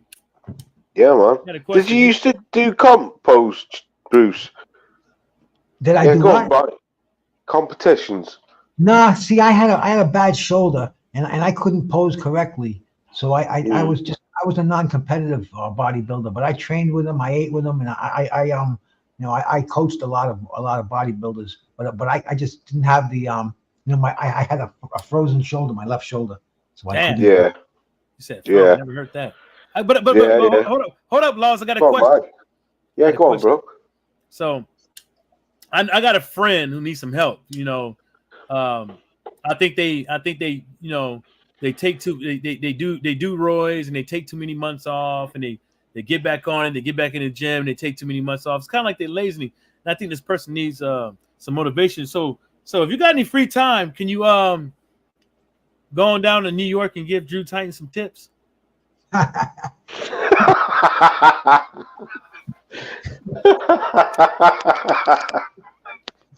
You're fucking crazy, dude. From the day I first met you, you're still crazy. See, I kind of built you up into it, rocked you a little bit. I'll tell you something about that dude, right? Go back to his interview, not his interview, his live stream from about 3 days ago, where he's sat in his hotel room. He's bloated. He's bloated and got flabby arms, Mike. He's bloated. I was looking. Yeah, right. Let me tell you something here, Mike. What I noticed, the first thing I noticed about him, right? He did he did a live stream in his hotel room, and then he did one outside on a deck chair or something. Or he was outside anyway. But the one before that, where he's in his hotel room, he's got, as we all know, the guy's never even seen a sweatshirt in his life, but he had this fucking cut-off T-shirt or vest on, and he's doing this fucking live stream, and I'm looking at his biceps, and I'm thinking, you've got no definition in your biceps. Why do you look fucking saggy and bloated? I know he's roughly round about my age. He's like nearly 50. I was thinking, hang on a minute. A couple of days ago, your arms all looked ripped up and that. I'm telling you now, right? And I don't give a fuck what anybody says. That guy denies that he has gear, and what we call over here gear is steroids. Yeah, I already knew, Laws. Yeah, I'm telling you now, right? That guy has been on live streams multiple times, and I've seen his arms ripped, like where they're tight, where his skin's like tracing paper. You can see the veins in his muscles. His biceps are bulging, his triceps, his shoulders, and then I see him other times, and he's deflated. To my acknowledgement, somebody who's deflated is when they come off gear, because they're either holding water. Mind you, saying that you can hold water when you're on gear, but you know, well, to my experience, I've told you, Mike, I've had gear before, so this is where I know that this guy is a bullshitter that he says that he doesn't have gear. He fucking has gear. He's a juicehead, and I think everyone knows he's a juicehead, but you get these clowns what say, no, he isn't, no, he isn't. Okay, He's a you juicehead. what? Yeah, of course he is, Mike. You watch him in a couple of weeks, and then his arms are all tight again, like he's been curling. Like, Laws. yeah, go on. I said this. I said that, and because I already I said it right before you even said it that he's bloated. You Yeah, think I didn't see it? of course. I know, Mike. I know you know about so, your weights and that. And this is the shit that because I said all this because it goes back in the full circle. You talk shit about all these other fighters on roids when they're not on roids, and you call them this when they're not on something. And you the first, and you the one, like you said, you're the one with the big bag of chips and the gear. Yeah. All right, Tyrone. You the one owning it. And it's Flip kind of like, it is true. It is true. The Yeah. person who's always out there crying about somebody else doing wrong and doing this is the one doing wrong and doing this. If this person is constantly pointing, he's on juice, he's racist, he's this, that, and the third, it's probably you. Of course. It's Nailed probably it. Nailed it. you Nailed know what I'm it. saying? It's like, Nailed okay, Canelo got caught with the juice, right? He got caught with his gear, right? He ain't owning no more. All right, Tyrone, this guy got caught with juice. He ain't owning no more. But yeah, I think you should never let that fighter. You should always have that asterisk on your name when you get caught, right? But I don't think that it should be a constant barrage of innuendos. You know what I'm saying? I just think it's funny when people be doing wrong in the dirt in the dark, but then when the light hit them, they want to, act like they wasn't doing shit. From sexual assaulters, PED choosers. People always talking about some of the black man this and black man that, pimping women. Your own kind. It's like it's always fucking something. Yeah. It's like I got pimps in my family. And I told them I don't like this shit. I got people in my family that do felonious ass activities. I tell them I don't like that shit. You know what I'm saying? But these guys be thinking like being a pimp is cool. Being out in the streets doing dumb shit and listening to Bill Hinton or some, the streets this, I'm known in the streets and this and the third. It's like nobody gives a fuck about that shit anymore. You're in the limelight. You can't do nothing. You're gonna go to jail. You know what I'm saying? It's like it's like I don't know where it comes from. Like if you're doing steroids and shit like that, ain't nothing wrong with it. If you want to be the big guy around here and you're on steroids, ain't nothing wrong for it. Because guess what? At the end of the day, you still got to work for it. It's not like you just put this shit in your arm and you just automatically like, I have no, motherfucker, you ain't got shit. You really got to work still. Mike, that's the problem. What people don't fucking realize about it, they just think that you just bang that shit in your fucking bloodstream, and then all of a sudden you blow up to fucking 250 pounds, and you're ripped and chiseled like fucking Zeus. Nah, no, you're not. They be saying you still eating your ass. You gotta eat like a fucking cow. You gotta train Yeah. like a fucking army. I mean, dude, I've been there. I know what it Yeah. takes to maintain that fucking physique, even on gear. And in fact, you have to eat twice as much. Maybe you might course, not have to eat Bruce. twice as hard, but you have to fucking consume. Mm-hmm. Damn. And the biggies. Do you know what I've always learned from like bodybuilding or weightlifting? The biggies fucking the number one key for me. Well, the number one and number two keys for me was rest and food. You know what? My You know what? diet They was was my talking about diet that shit. and rest They was talking about that before shit on before I even think that about company when I bought pumping. that Ambrosia Collective. You know the dude, the Iron Addicts people, like them guys. Mhm. They got these Yeah. they got these sleep things, and they were saying it's like, well, you got to rest because that's the only way your muscles actually like loosen up. Mike. Well, that's Loosen up. you have to get into that deep REM sleep. That's when Yeah, your that's what I'm body talking about. produces the growth hormone. You In see, fact, I have a supplement that I was taking. I used to take back in the day, ZMA, and in fact, that was invented by Conti, Victor Conti from yeah, Snack. snack. Oh shit! You on the snack, Bruce? That's how he made his no Snack. See, Snack is nutritional supplements. Way Yeah. back, they could sneak some anabolic steroids into the supplements, but you can't do that anymore. I mean, Come they're on. so regulated now. Well, I thought the whole thing with Victor Conte back in the days was like they was taking your blood and analyzing it and then making sure you had all the nutrients. But Yes, then, yes. but then on the flip side, He was doing you look at masking agencies, though, wasn't he, as yeah, well, Victor no, Conte? He was laws, hiding it. but laws. He was still doing the same shit like they was doing. You know how you look at the bodybuilder? He's saying take this protein and make you look big. Until he got caught. But he Yeah. also had the snack supplement company, and they blew up in the past few years. Where he's a multi-millionaire selling Again. his Again. Zeatin.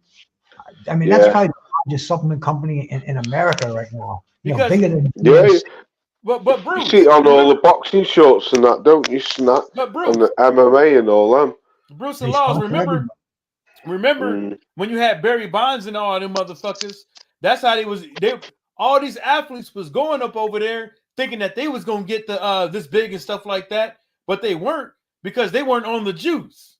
You see what I'm saying? Yeah. The ones that were on the juice. He was until he got caught because he had the clear. He was fucking shooting up Shane Mosley. Bill Romanowski. Barry Bonds, Romanowski, all those guys. He had his anti-aging clinic, Balco, in San Francisco. Whoa. And See, Bruce will tell you. Go on, Bruce. it was cutting edge back in the 90s. See, steroids were simple. Testosterone, that was pretty much the one. But since they got these designer steroids, they had the Trembolene, the Naldorin, all different. Boldenol and all that shit. And Test 400. Damn, Laws over there licking his chops. Victor Conti was making. No, I've used them, Mike, and I'm not gonna lie. I've done several cycles in my life. But I never did them. I never over abused steroids. Like I said, I did neither, Bruce. two complete cycles, and they were great, bro. I mean, I must have put on 15 pounds. Shit, I was walking around like fucking Mr. America. But but Rob is right. You have to work out twice a day, and you have to eat religiously. You have to make sure you do, Bruce, don't you? Yeah. 8 hours sleep.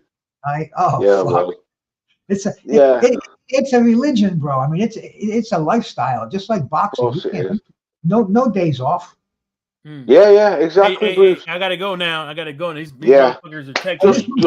Just quickly before if y'all want some last words, go ahead. We can go back and forth.